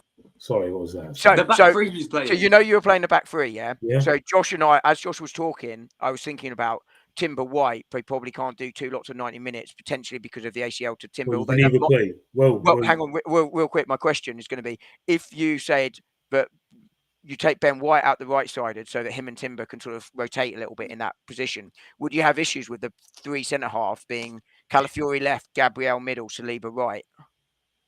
No, I won't have any issue there. I think Calafiori. And what you do if you manage Timber's White workload, you play White at ring back, Yeah, that's what I When was you put suggesting. Calafiori there, no, I'll have no problem with that. Yeah. Because Calafiori is initially a centre back. I think he's better in the middle than at left back. He gets exposed. I think all our left backs get exposed. I think that's a system thing. Every system Yeah. has a weakness, and that's ours. Because that's where we get them further forward than on the right, and therefore that's where the space is. So I think that's a system issue. Because we can't have the number of left backs we've had all struggle. It's got to be a system thing, and all systems have them. But sorry to interrupt your team, then, Josh. As you were speaking, I was thinking about it. I was like, actually, that white timber thing, and therefore it sort of related back to the question for Seb because he was playing the back three. Yeah, it's a great point. It's something I've been wanting to see as well with Calafiori as centre back, potentially play for Arsenal. Because I don't think he's actually played there yet for us, has he? He's always been left back for Arsenal. So I wonder in he the might summer. have done against Girona. Yes, Was I he? think so. Yeah, he did. Yeah, he did. Oh, Girona. Okay, you played against I think he Girona. might have done against Girona. Yeah. But I wonder if Kivior goes this summer, right? Whether Calafiori becomes Miles Lewis-Skelly obviously suddenly come from nowhere. We're going to move on. Probably Zinchenko goes, Tierney goes, Kivior goes. We're going to have to sign another defender in that scenario, possibly two. It's not going to be Ronaldo. We've got Miles Lewis-Skelly and Calafiori there. But I wonder whether if we can't find the right centre half, I wonder if it is another left back and Calafiori becomes that third centre half. Josh, I don't know. It needs to be Grimaldo. It's not going to be Ronaldo. No, because what then you do? Because what you do, Calafiori's more of a centre back. You keep him in the middle, and again, Lewis-Skelly, in interchange with Lewis-Skelly, he's a workload on him because don't overplay him. You can learn off him, and maybe you can put him also in midfield. So I'm sorry, we want the very best players to win this title. It's not going to be Calafiori. It's not going to be well, it should be Grimaldo. Come on, it's not going to be Grimaldo. The club isn't serious then if it's not him. Why Grimaldo might be happy where he is. Oh, he'll come. Didn't you say that we have too many left backs at our club? They have a podcast as well, and now you want another left back in Grimaldo. Well, but we did say a scenario where no. I haven't said that. We've only actually got I didn't say we got too many left backs. I said we've actually, in fact, what I only said we've actually got one natural left back, which is Tierney, who he never plays. Yeah, Zinchenko's not a natural left back. Calafiori's not a natural left back. Lewis-Skelly's not a natural left back. That was what I said. We haven't got a proper natural. Oh, okay. That was equally our system doesn't necessitate a proper left back. Yes, it does. No, I don't think it doesn't. Why not? Because we almost played him like a midfielder, which is why we have Zinchenko. Yeah, but Grimaldo can also intervert. I'm not saying he can't. My point. I know. I didn't say he couldn't. My point on Grimaldo being that Grimaldo is, and we don't know. You can ask the question, but I don't think Grimaldo is going to happen. I think we will look elsewhere. But also, Grimaldo might be really, really happy in Germany.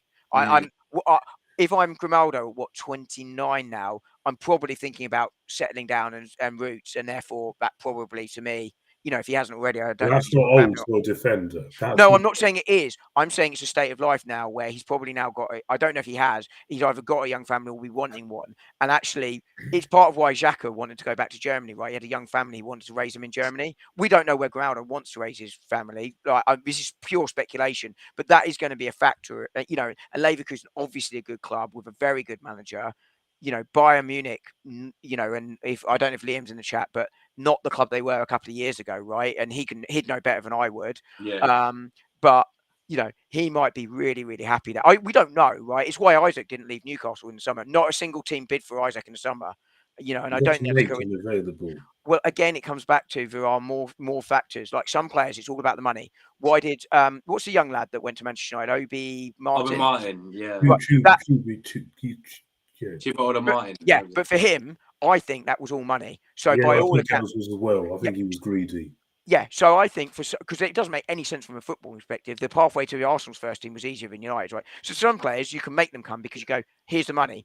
For some players, like they're really attracted by London. Declan Rice, why did he choose us over Manchester City? Because he was really settled in London, wanted to stay in the London area, right?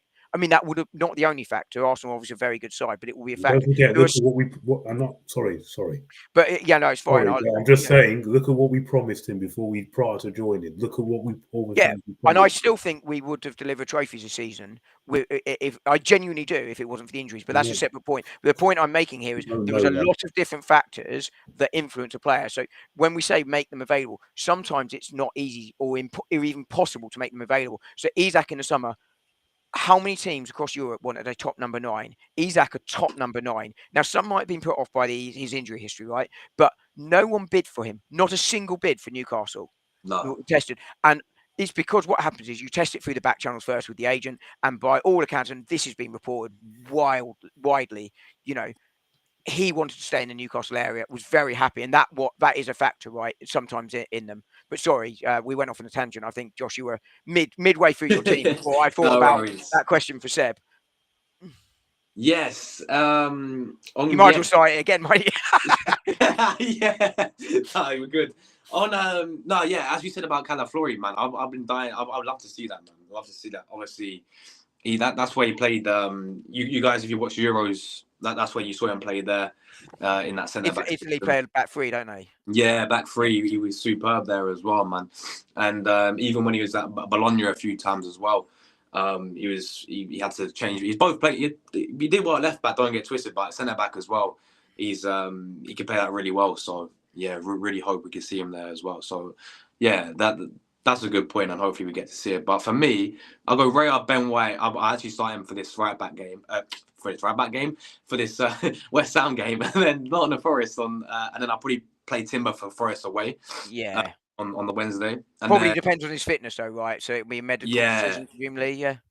Yeah, 100. And then watch my hand movements as I do your team. Like, he's good enough to be on the bench, and he's good enough to play to start. Who's this? White. Oh, Ben White. You keep saying all these fitness. If he's good enough to be on the bench, he's good enough to start. Well, it depends if they say he's only good for 30 minutes or so, then, you Yeah. don't start him. I think he probably by now he's been training for a few weeks. I'd have thought he'd be good for 60 minutes. Yeah, I agree. My point being, it's a medical decision. Arteta will have to be sort of led a little bit by the medical advice here on him and Timber. I'm still cross. Anyway. And I'm still cross why they left it to mid-season to do it. Well, it's got to be on the medical advice. I can't see. They should have done it in the summer. I'm still cross about that. Well, obviously, but I think it's a medical decision, right? I mean, there's no way Arteta goes in the summer. He needs an operation. I'm going to wait until October. It was going on towards the end of last season as well. Yes, I know it was, but there's no way because it's got to have been medical advice. I cannot fathom a world where any manager goes, it's the summer. We're not playing. We won't bother with the operation you're recommending. I can see it sort of April time. Let's try and get him through, but not if they're saying it in May, right? I mean, I cannot fathom a world where any manager does that. Like, that makes no sense unless he's an international manager. Yeah. But anyway, I'm going to do the hands for your positions. Right. Yeah. It's what I was doing with Seb. But because his formation changed, I was like, hang on, you have to go slower. Yeah, he's doing all this. But yeah, so I've got White here. Raya Ben White, Saliba Gabriel, obviously 2 centre backs. Left back, I'll play Lewis Skelly. Midfield, 3 in the midfield. We go Odegaard, Rice and Partey, same as before.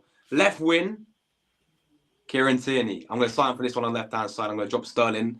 I'd love to see Tierney on the left-hand side. I think he came off the bench, played there a few times. I think him and Lewis Skelly can have a good partnership down at left wing. Right wing for me is going to be Nwaneri. And then false 9, Trossard. I think Merino off the bench once again, if needed, can do his thing up front. But I'd love to see Tierney, and I would personally bench Sterling for this one. I think Tierney off the bench as an option on the left wing is something we might see. I was talking about those various options that might, to find a win if we're struggling, and it's not going to be free for the next few weeks. I think that's one of the options you've got, right? I don't think a starting option, But I think that's something that will have to be considered, and we will probably see it at some point. Either because we're holding on, and therefore you play him defensively as a left winger, or because he can play those balls into cross. But if Tierney starts, for me, you have to play Moreno up front because Trossard is too small. Yeah, that's a good point, actually. That's a good point because look at the joys we had for both of the goals, man. But both the crosses from well, one of the first one from Nwaneri, and then obviously Trossard got the ball sort of low down. But yeah, he's actually really good at making even aerially as well, man. Like he's got that height advantage, I think. So we actually saw on Saturday why Moreno was signed, and I think, you know, I do genuinely think his interrupted Arsenal career has been a factor in why he struggles slightly. But I think I put this on Twitter. I can't remember if it's you, Josh, or Rory or Posh Berry. I think it was Posh said, you know, about Moreno scoring. I said that is what we need to see more of from his midfield, is getting late into the box onto those headers at the back post. That's what he was signed. Well, there was one of the reasons he was signed for was that, and it was really good to see him actually doing that with some real conviction on Saturday. And we know how, as you rightly said, with Tierney left wing and Merino, we know how well Tierney can cross the ball as well. I honestly think he's our best. You guys may disagree, but the way I look at it, I think he's the best in terms of crossing the ball. Yes. I think he's the best we've got. I think closely followed by Ben White as well. I think Ben White is really good at doing that. When he overlaps of the players available or in the squad in general. No, the squad in general. I think the whole squad in general. I think Tierney is the best crosser. Saka. Yeah, and Saka's. Tierney first. If you take the left side options, I agree with you. In the whole squad, Saka. But to be fair, Saka is just he's a better player than Tierney. It's a bit like saying Tierney can cross the ball better than me, right? You know, I'm not having to go at Tierney, but Saka is just that good. You'd expect him to cross the ball better. Yeah, 100%. So yeah, let's do predictions, man. Seb, what's your prediction? 2-1. 2-1 Arsenal. Dom? Piss off, Seb. I was going to say that. No, I know. I like to go different. No, I can't go different. It's got to be 2-1. Right? I can't see scoring more than 2. No, I'm going to go 2-0. I'm going to go 2-0. Clean sheet. Oh, he stole mine now. You want to start with pissed off Dom? I'm going. I don't know. We've taken the best answers. I'm feeling 2-1 as well, Seb. You know, I'm feeling 2-1 as well, to be honest. So yeah, I think we all agree this is going to be one of those tight games in terms of not that many goals. But this is where we're at, people, isn't it? You know, there's not a lot we can do about it, really. Can I ask a question based on that Napoli comment? The what comment? This one, that one. I haven't heard this about Trossard. Oh, this one here. But I have a 2-part question because there's 2 scenarios. If Trossard doesn't want a contract in the summer, what do you do? But would you offer him a contract extension? Trossard, I mean. He's already turned one down. Has he? I didn't. Yes, he did. I knew he turned down Dubai, but I didn't. No, he turned one down. Did he? Well, there's talk of him going to Saudi, weren't there? Saudi, that's what I meant. Money comes in. If the money comes in, I do it. But I do like him. I think he's a good. I would keep him. But if the money comes in, take it and get another one because we do need to. We might need to freshen things up a little bit. I think I like Trossard, but I think he's a pain in the arse around the squad, right? And secondly, I think he genuinely, you know, Seb was talking earlier about you just go and get the player. I think he's the player that goes, oh, I could earn 90 grand here, or I could earn 100 grand here, and he'll take the 100 grand. I genuinely think he's a money motivated. I could be wrong. I don't know the guy. It's just an opinion.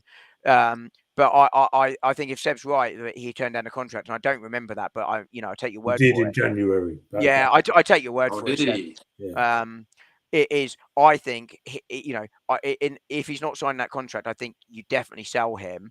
But I'd almost be up for selling him anyway because let's say you get 30 million for him, for argument's sake, or even if you got your money back. That's a profit. We paid 27. We paid 27 for him. So that's what I'm saying. Even if you got your money back, that massively helps your FFP PSR because you get that all as one hit. But secondly, as Seb said, Trossard's what 30 years. So I like Trossard. I'd try and keep him, but if he doesn't want to stay, you just get rid because on.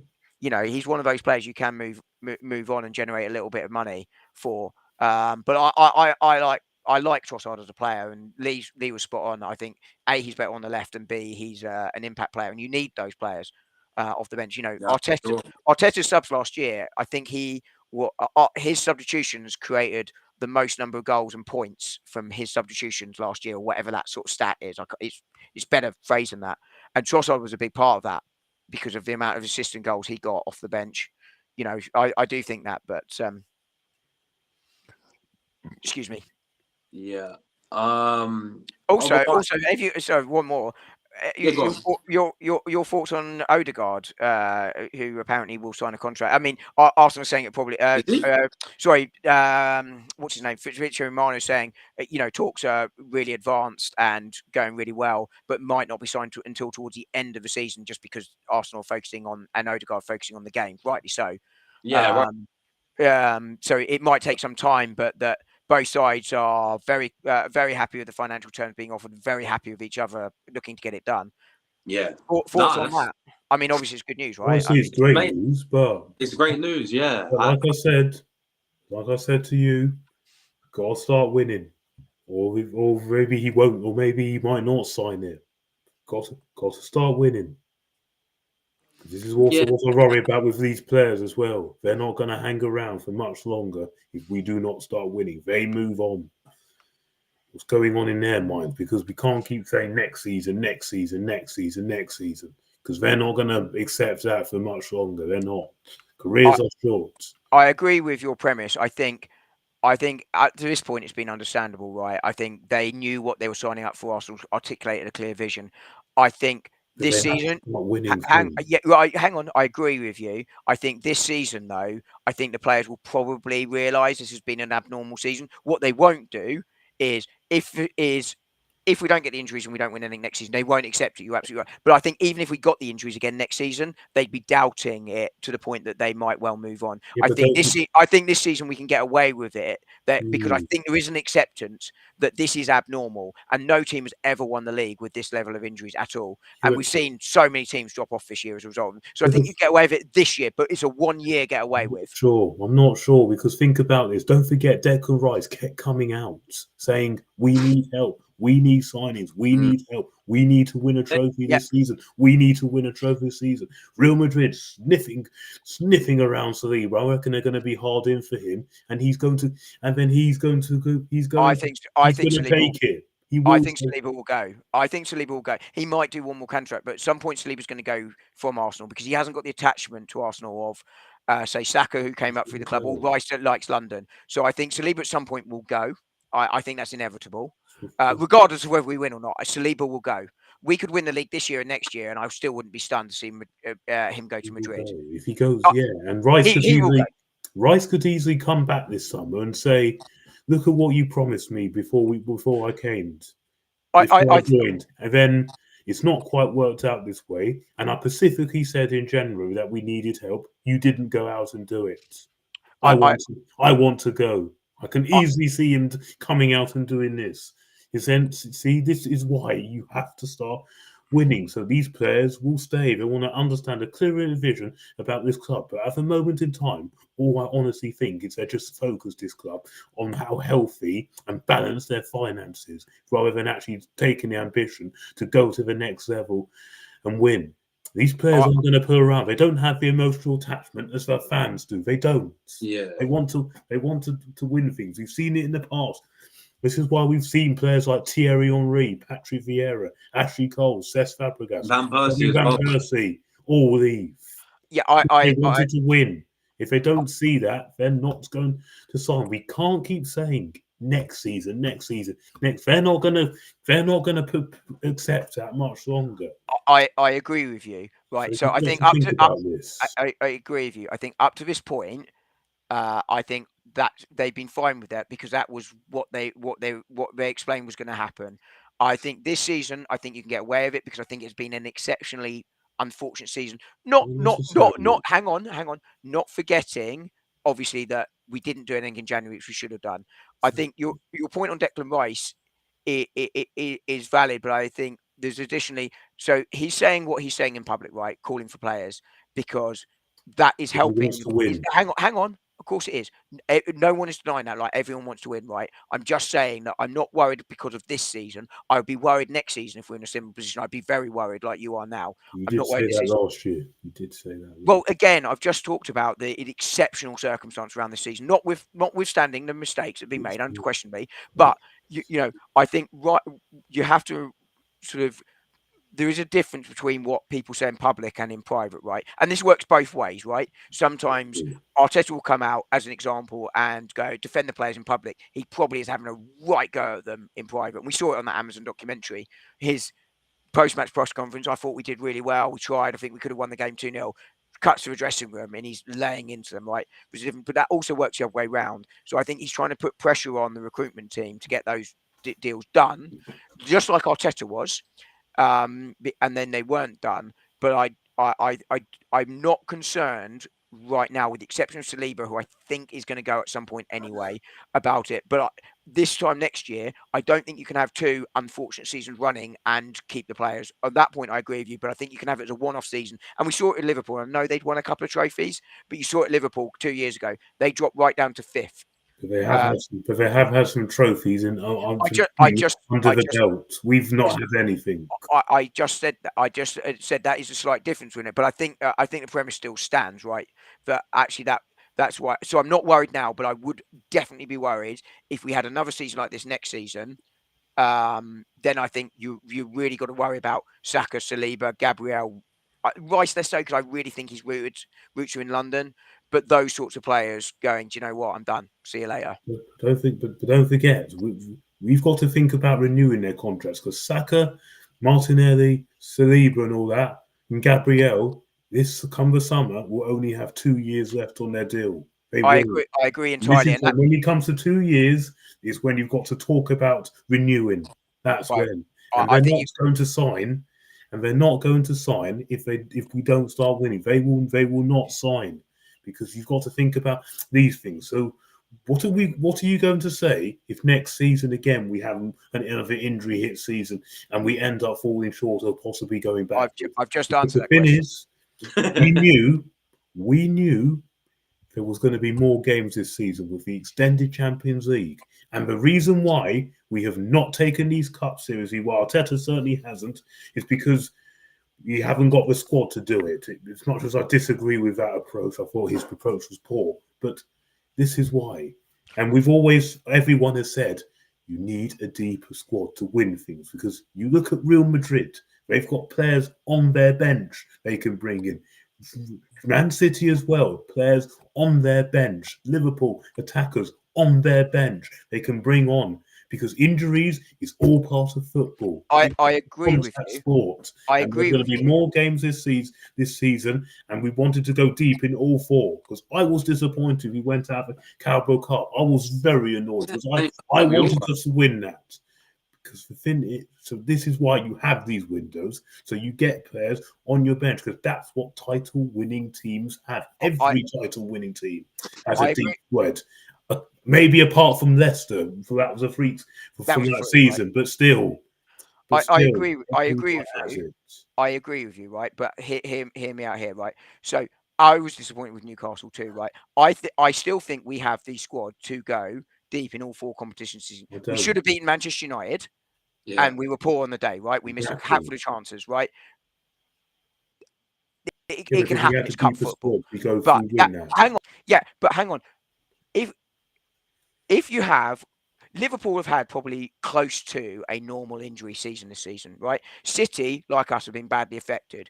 They are really, really struggling, by the way. And I think Arsenal's squad is quite deep. So if you look at probably what our second 11 is right now, it's Neto, who's a temporary backup goalkeeper, probably will be replacing Summer. Then at right back, it's probably Tomiyasu. Timber's the backup right side of centre half, or White, depending on which one you want your starter to be. It's Kivior, and then he's not good enough. Hang on. Well, we're talking about the second choice here. Calafiori is probably going to be. I'm choosing a total second 11 here. Yeah. Like, no, Calafiori is your backup left back. In reality, Calafiori is probably your backup for Gabriel. But I'm playing no starters at all here. Then your midfield is probably Jorginho and Moreno. Nwaneri on the right, in the 10. Then it's Sterling on the right, Trossard on the left, and Jesus up. But we're talking about your backup 11 here. You're making 11 changes to that side. Yeah, but what you've got to do. But hang on. We did this earlier in the season on this. When we tried to do it for Manchester City's, Arsenal's backup 11 was actually stronger.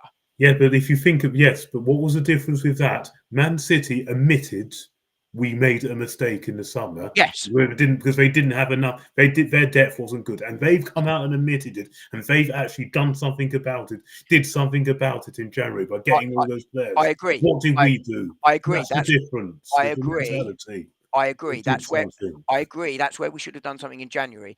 We couldn't have done it to the extent of City did, because City's FFP situation was better because they sold Alvarez and they hadn't spent so much in a few years. You We might not sold like it, but Smith it's Rowe and reality. Eddie. We sold Yes, Smith Rowe and and Eddie. what did we? 16. But What did we look, bring in return? Nothing. hang on, but it's over a 3-year window. Manchester City, it's over a 3-year window. Manchester City's FFP going in was bigger, so they could do that. I agree with you, though. We should have done something with what we did have, and we did nothing. And that's where the recruitment team had to accept responsibility. I agree with you entirely. We couldn't have done it to the extent City did, but I also wonder whether City did some business early as well. Not just because they admitted they got it wrong in summer, but I wonder if they think they've got a transfer ban coming in. I don't know. And if they get a transfer ban, they've got no money to spend in summer because they can't. And and therefore their 3-year There's FFP. no proof that they can't. That's no proof. That's no proof. What's no proof? Because you know what they'll be like. They'll find ways to get around it. Yes, but what I'm saying is this is a contingency, which is I've done some summer business early, in case I'm not. They might not be guilty, but they will know better than we will what they're likely to be. They will probably appeal it and try and do something in the summer. But I think they know they got a transfer ban coming in, and they are spending money now. I'm not necessarily sure. I'm not necessarily. Because don't forget, Pep wouldn't have signed if he didn't know all this was coming down the line. Why did Pep sign the contracts? He would not have signed if he didn't see all this coming.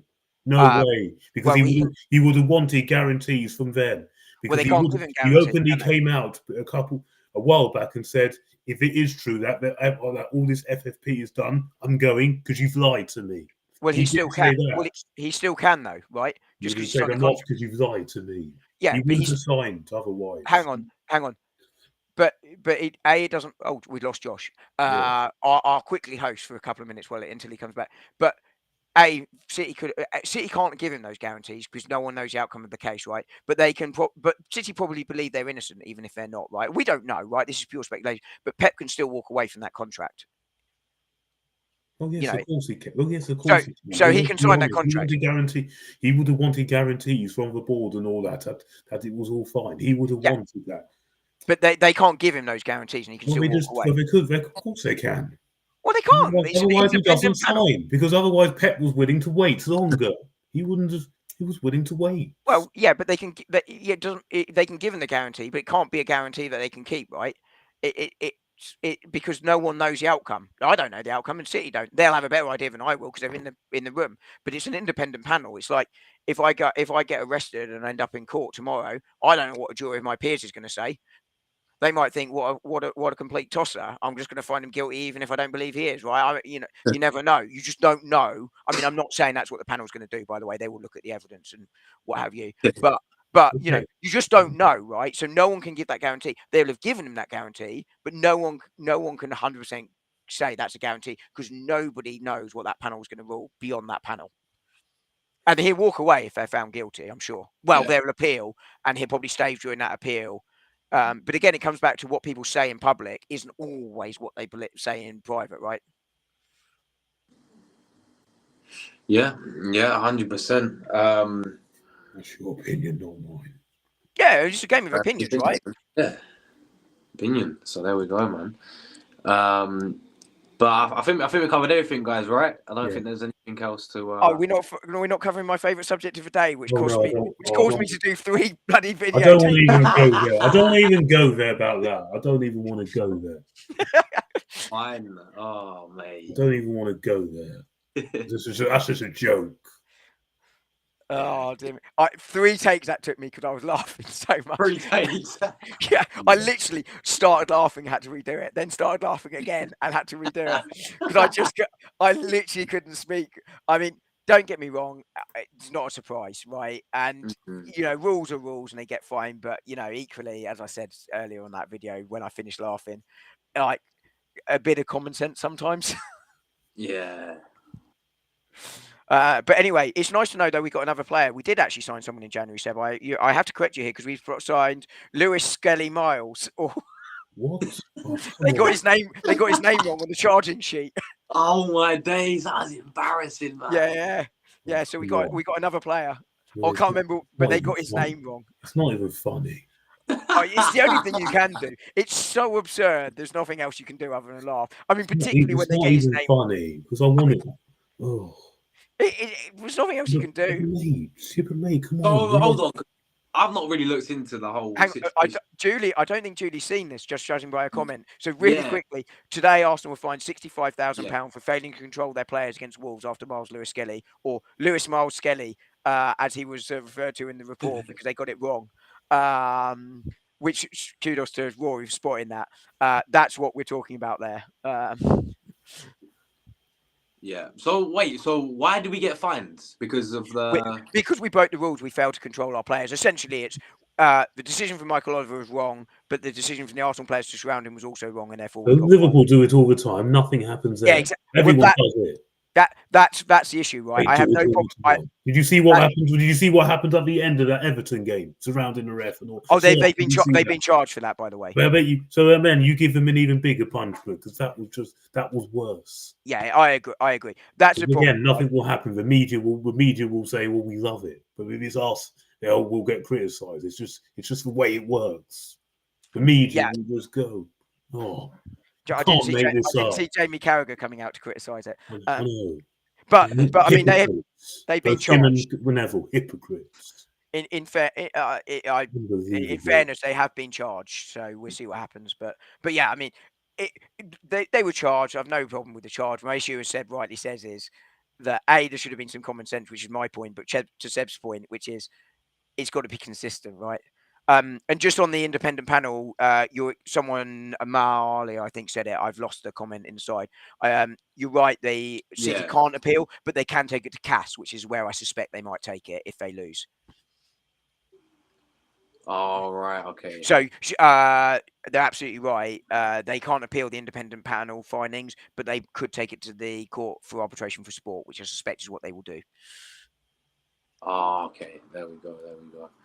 But yeah, I mean, I was only messing with that sort of Miles Lewis Skelly or Lewis Skelly Miles, or whatever it was. But it's just it wasn't a surprise, right? Yeah, all at all, man. Just Saskia Guna. We don't know whether Liverpool were found guilty for surrounding the referee after the Everton game. Both clubs have been charged with their behaviour. The hearing hasn't been heard. So we only found out today that Arsenal had the result for the surrounding the players. And we played Wolves 2 weeks ago, just over. So I suspect it'll be another 10 days or so before we find out what, if anything, happens there. And that was a much more serious incident with many more witness statements probably required. So it might take longer. Don't know. But they've been charged, but no punishment yet. But that I'm fine with that. The due process needs to happen. Yeah, 100%. So guys, that is that, man. Let's shout out everyone's panel. Seb, you got any articles coming up, my friends? One coming up this week where I'm going to explain the Kai Havertz situation. What about Kai Havertz situation? Sorry, because he got injured, so I haven't addressed that yet. The last one I addressed last week didn't talk about Havertz getting injured because I submitted him before. But this week I'm analysing it. Well, in terms of what Arsenal do or how we got injured. Well, in terms of what Arsenal do and analysing who's to blame for it and why and all this, just analysing what's coming next and maybe what will happen. And Arteta needs, and this is where the manager earns his money, finds a way to make this work on something that he is also course as well. Otherwise, he's not right for this job. Yeah, and are you going to the game on West Ham? No. When's the next one? Man United then? United. I have to save up for that. With his umbrella. I have to save up for that now because obviously, as well as with living on my own as well. Yeah. I have to save up for that as well. So expensive to go to games like that. I've got a young family. It's like it's virtually impossible, right? How did you get a away ticket as well, Seb? Well, I got a few contacts that generally go to every game, and they couldn't make this one, just like they couldn't make Newcastle. So they've given me the chance, which also helps them out, and I've accepted. He spoke to a man about dogs, Josh. And this is a problem. Win out. Win the dog out. This is a problem. It's not even funny. It's embarrassing. I was gonna buy a winner dog the plushie set. To have it in the Fine, fair enough. Fine, fair enough. Buy it. I'm getting one for your still- birthday. No, you ain't. No, you ain't. No, you ain't. Seriously, that sums up everything what's wrong with this club at the moment. I don't care enough about win the dog. Seriously, and also, let me analyse this. I've spoken to you about this, dog. Did you see Martin Keown after that end of that game? At the end of that Leicester game, did you see what he did? What did you do? You made it very, very clear. He said sorry for all the for all the shenanigans back in the day. I'm just, what are you sorry about? Come on, that man. Who did you say sorry to? Josh, Van Nistelrooy. Josh, this all happened before you were born. What are you sorry for? That man used to cheat all back in the day. He died for that penalty. He dived to get Vieira sent off. And again in that 49 game, he was partly part of that team that was responsible for their cheating that day. This guy used to die. What are you sorry for? We were winners back in that day, wanting to win. And again, this sums up everything what's wrong with his club. And things like this, it's just it is what it is. But seriously, what's he sorry for? Martin Keown isn't even part of the club. I mean, from my point of view, It happened. He's apologised for something 20 years ago. Like, would I have done it? I don't know. Why? But I don't really were care. Winners back in the day, and look, we were winners then. We wanted to win. We still want to win now. We clearly don't.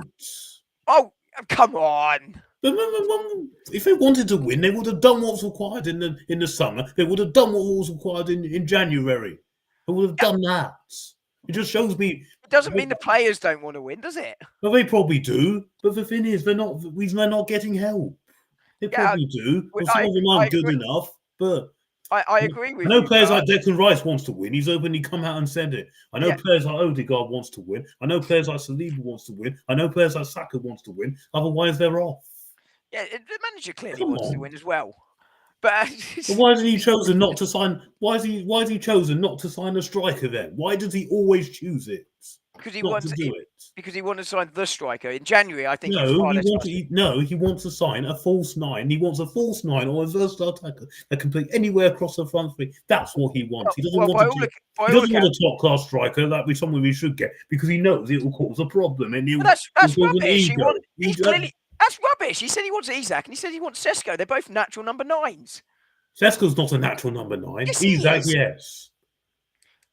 He wants a versatile forward, and that is not going to win us the league. Sesko's a number 9. He's just a straight out number 9.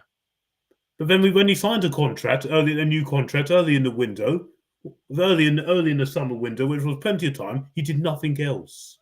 Yes, I agree. That's why I said he wants the right number 9, which I got. What do you mean the right one? Right one. Okay, so we're going to go out and why don't we re-sign Eddie Nketiah then? No. Right, so we want the right one. Available, but we're putting a silly bid. Well, we want the right player then, don't we? Watkins was a good player. He would have come in. Yes, and we bid for him. Yes, a pathetic bid, 40 million. What do you think because There's no because. There is a because. There is not. Oh, I'm sorry. Did you know better than David Ornstein? No, because the money was there, and also they had problems with Duran and all that, and they offered him to what? And they had problems with Duran. They were only ever going to sell one. So of course it could have been done. Let me be really clear here. Because it came in too late. Come on. No, it didn't actually. It did. No, it didn't. Right, I'm going to quote you David Ornstein now. Do you agree David Ornstein is a reliable reporter? Yes, but he doesn't always get absolutely everything right. Okay, he has got a few things wrong. Okay, but he will tell you what you want to hear. He will tell you what you want to hear. This has been backed up by Romano, John Cross, Tom Canton, and Charles Watts. Oh, who cares what John Cross and Tom Canton say? Who cares what they say? They don't have a clue what they're talking about. Okay, but Charles Watts and Romano all agree. Yeah, well, obviously the journalists. And James, obviously the journalists, of course, they're going to back him and all that. And James McNicholas. I don't know who James McNicholas is, but Tom Canton, sorry, I don't have any time. I don't listen to him. John Cross, sorry, I don't have any time for that guy. Well, whatever your views on them, but this is 6 independent journalists all reporting the same thing here, right? I don't remember seeing it all. Well, okay, but I'm going to tell you what he said. So firstly, the bid for Watkins didn't come in on the Monday it was reported. It came in the previous week, and Aston Villa approached Arsenal because they needed to sell for FFP. So that's the first thing. Arsenal bid 45 million, which was a cursory bid. They weren't going to get that. But here's the thing: Arsenal apparently could only go £5 to £8 million more. Otherwise, they hit FFP issues. Once Aston Villa obviously sold Duran, that was it. Deal was dead because they weren't selling both. But actually, that tells you that Arsenal were in a position where they couldn't actually go much further than they bid for Ollie Watkins. That rules out Gyökeres, that rules out Isak, that rules out Sesko in this window. But they're reliable journalists. We might not like That's it. your opinion, not mine. I'm just reporting what reliable journalists are reporting. They just, and as it happened, by the way, just to blow my own trumpet here. Puppets. Oh, come on. Where's Romano an Arsenal puppet? But Aston Villa journalists will probably be reporting this if I went and looked. But I just want to blow my own trumpet here. I actually did the FFP video, which went out on your channel as well, Josh. Hang on. What's all these comments in this Saki Guna going on? What's all this? Do you not want to win? You should be helping me. I'm helping. I'm helping you.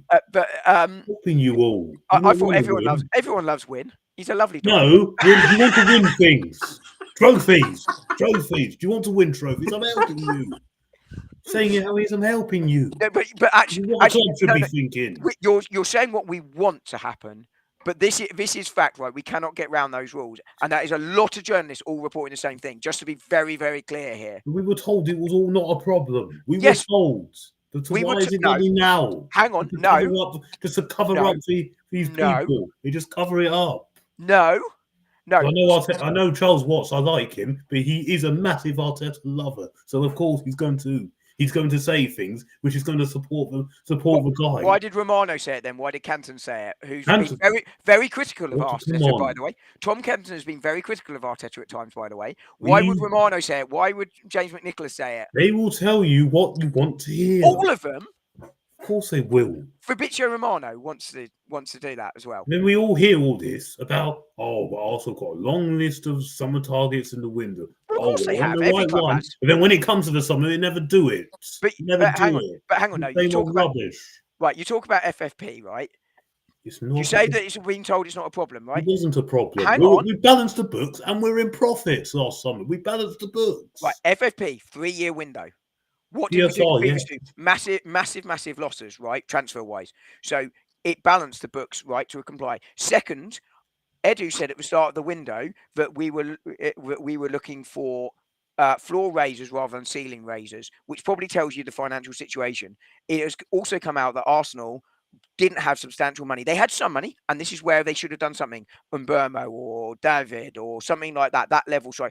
I wouldn't have done Marlon, but Marlon, that sort of thing, right? All affordable. So I'm not saying they shouldn't have done anything, but the idea that we had loads of money is for the birds. It really is, and that and the whole story connects together. And I will blow my own trumpet here slightly.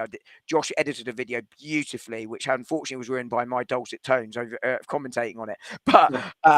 But actually, I was pretty accurate, and I did a lot of research, and I did a lot of numbers to come to that £50 million figure, which was roughly, I rounded it for a nice even number, but I actually wasn't far out, and I used maths to work that through. Thanks. A great video as well, man. Fantastic video. Your editing was beautiful. I watched it about 6 times. I listened to it on mute twice because I was like, I'm ruining it.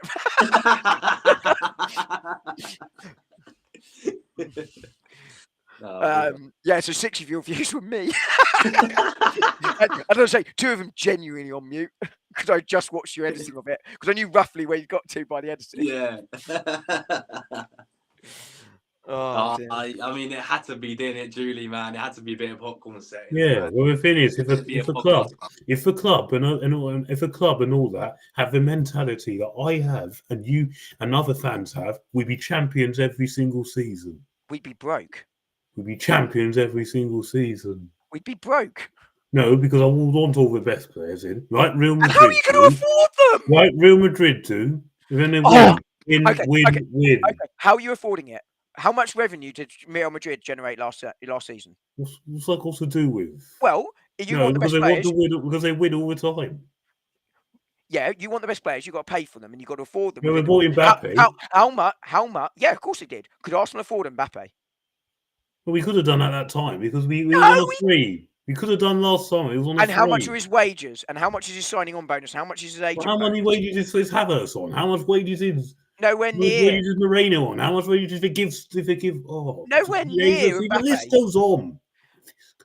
You've got to put a whole squad together. How much money did Real Madrid generate last year in income? A little bit, yeah. A little bit. Quite a bit, yes. That's because again they sell properly. We don't. No. No pairs there up Nope. at great value. Nope. And also when you win things, also that generates money Of as course, because well. They win everything. They clean up.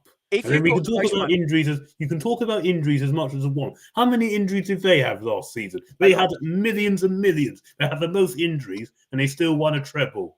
okay, I'm going to answer my own question. Treble. I'm going to answer my own questions, and I'm also going to answer your point here on Real Madrid, right? So Real Madrid had a lot of injuries last year, but they also are in a league that isn't overly competitive, if we're honest. Whoa.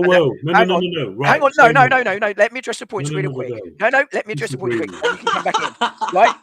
So yes, they did. They had lots of injuries, but it also they could almost put their kids out against half the opposition and win the Not league. necessary. Yeah, I'm obviously over exaggerating to make my point, right?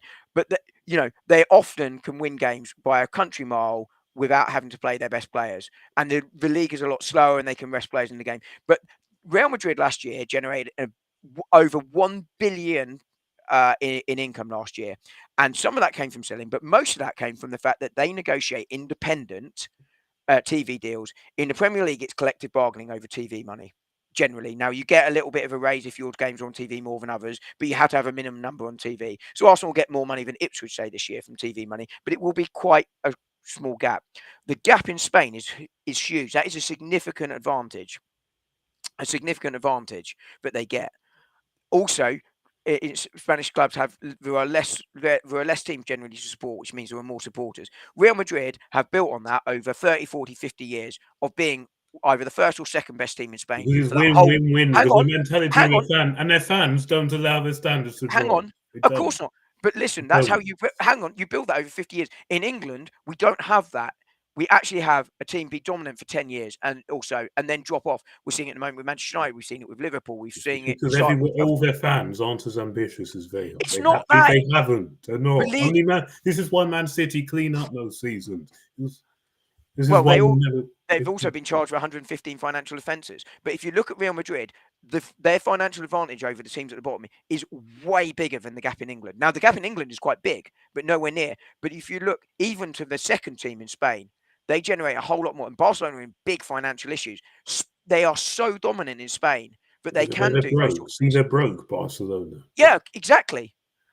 Exactly, giving Real Madrid a huge advantage again. But that's because they spent it bad after Neymar. They spent it awfully badly. Yes, which again points to how hard it is to build a squad. But it again makes it easier for They Real massively overpaid, which they didn't need to. That was ridiculous. Yeah, of course. And they deserve that.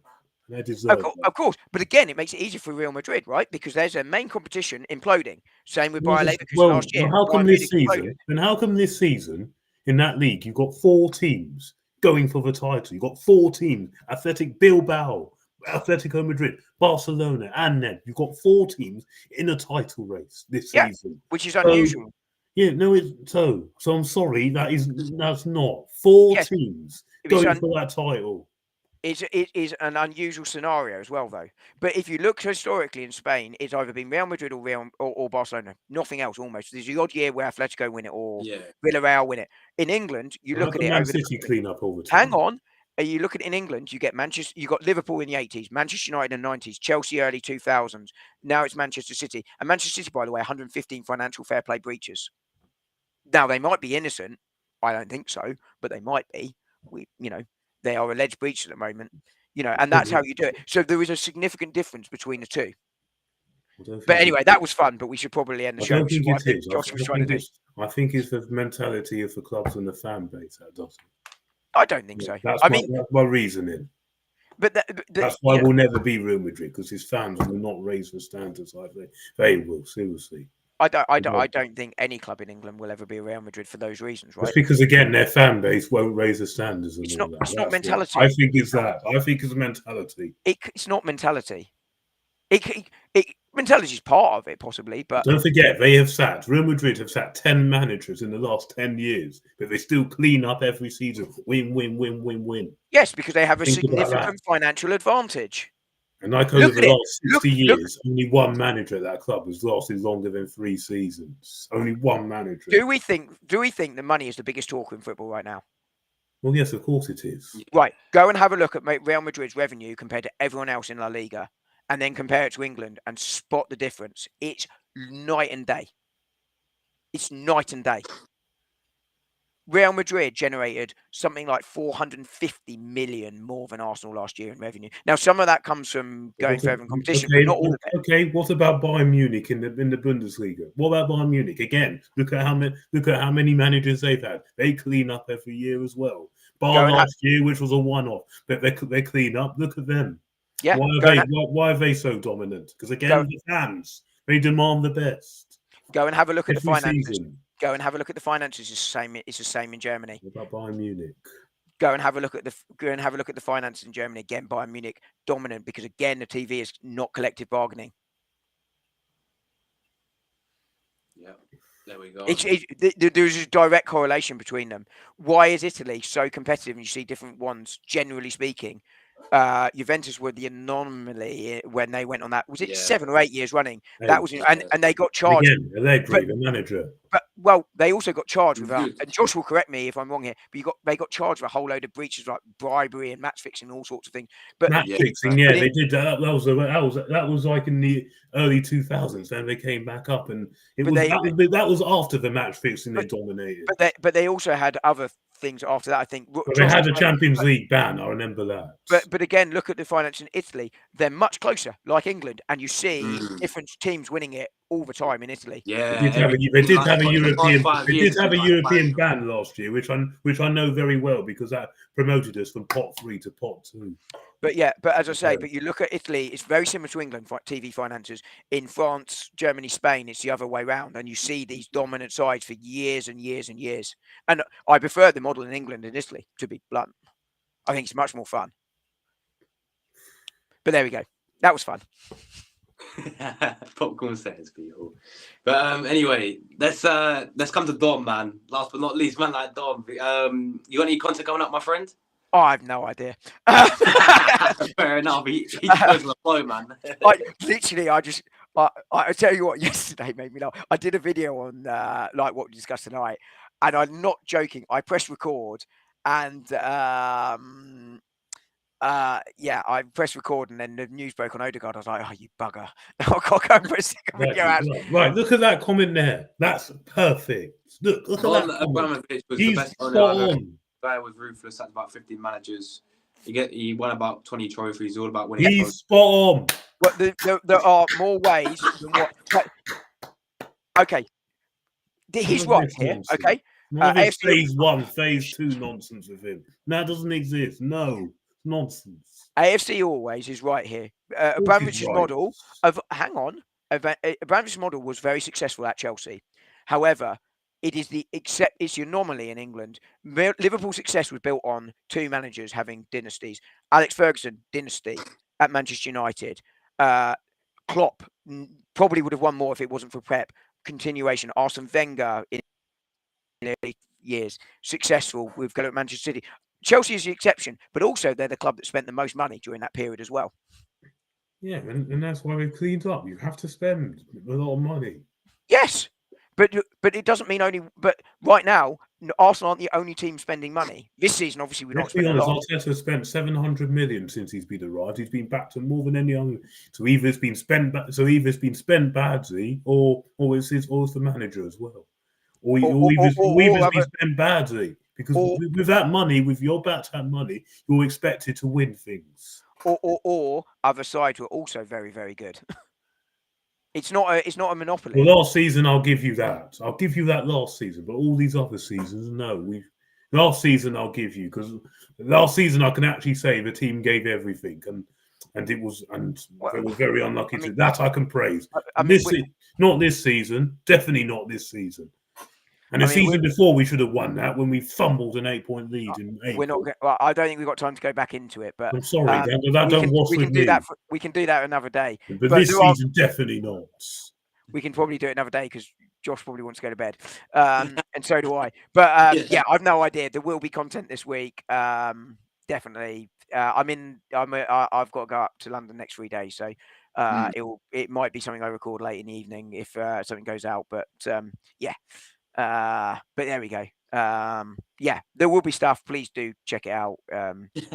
My videos tend to be quite balanced, just for anyone that hasn't seen them before. I will sort of say this is where we are, this is the other argument, and this is my view. But on the longer ones, and then I do some shorts, generally speaking.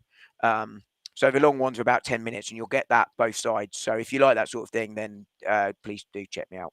If you don't, then don't. But I do some shorts, and you might prefer them. I know. I've had some messages from some people that don't watch the long ones but love the shorts, and that's fine. That's why I do a bit of both. There we go, guys. As always, you can find everyone's link in the description. I think I forgot to put them in this time around, but after the stream, I promise, guys, I'll put them in. Big up Lee, who came on earlier as well. He said, "Poor Josh is trying to wrap out." No worries. Big up Guna Gathering, man, as well. Lee and I always joke around. To be fair, we like to have a laugh and joke at things. We always do a non-serious bit when we do a show together, and then we get serious after initial 5 minutes of messing around.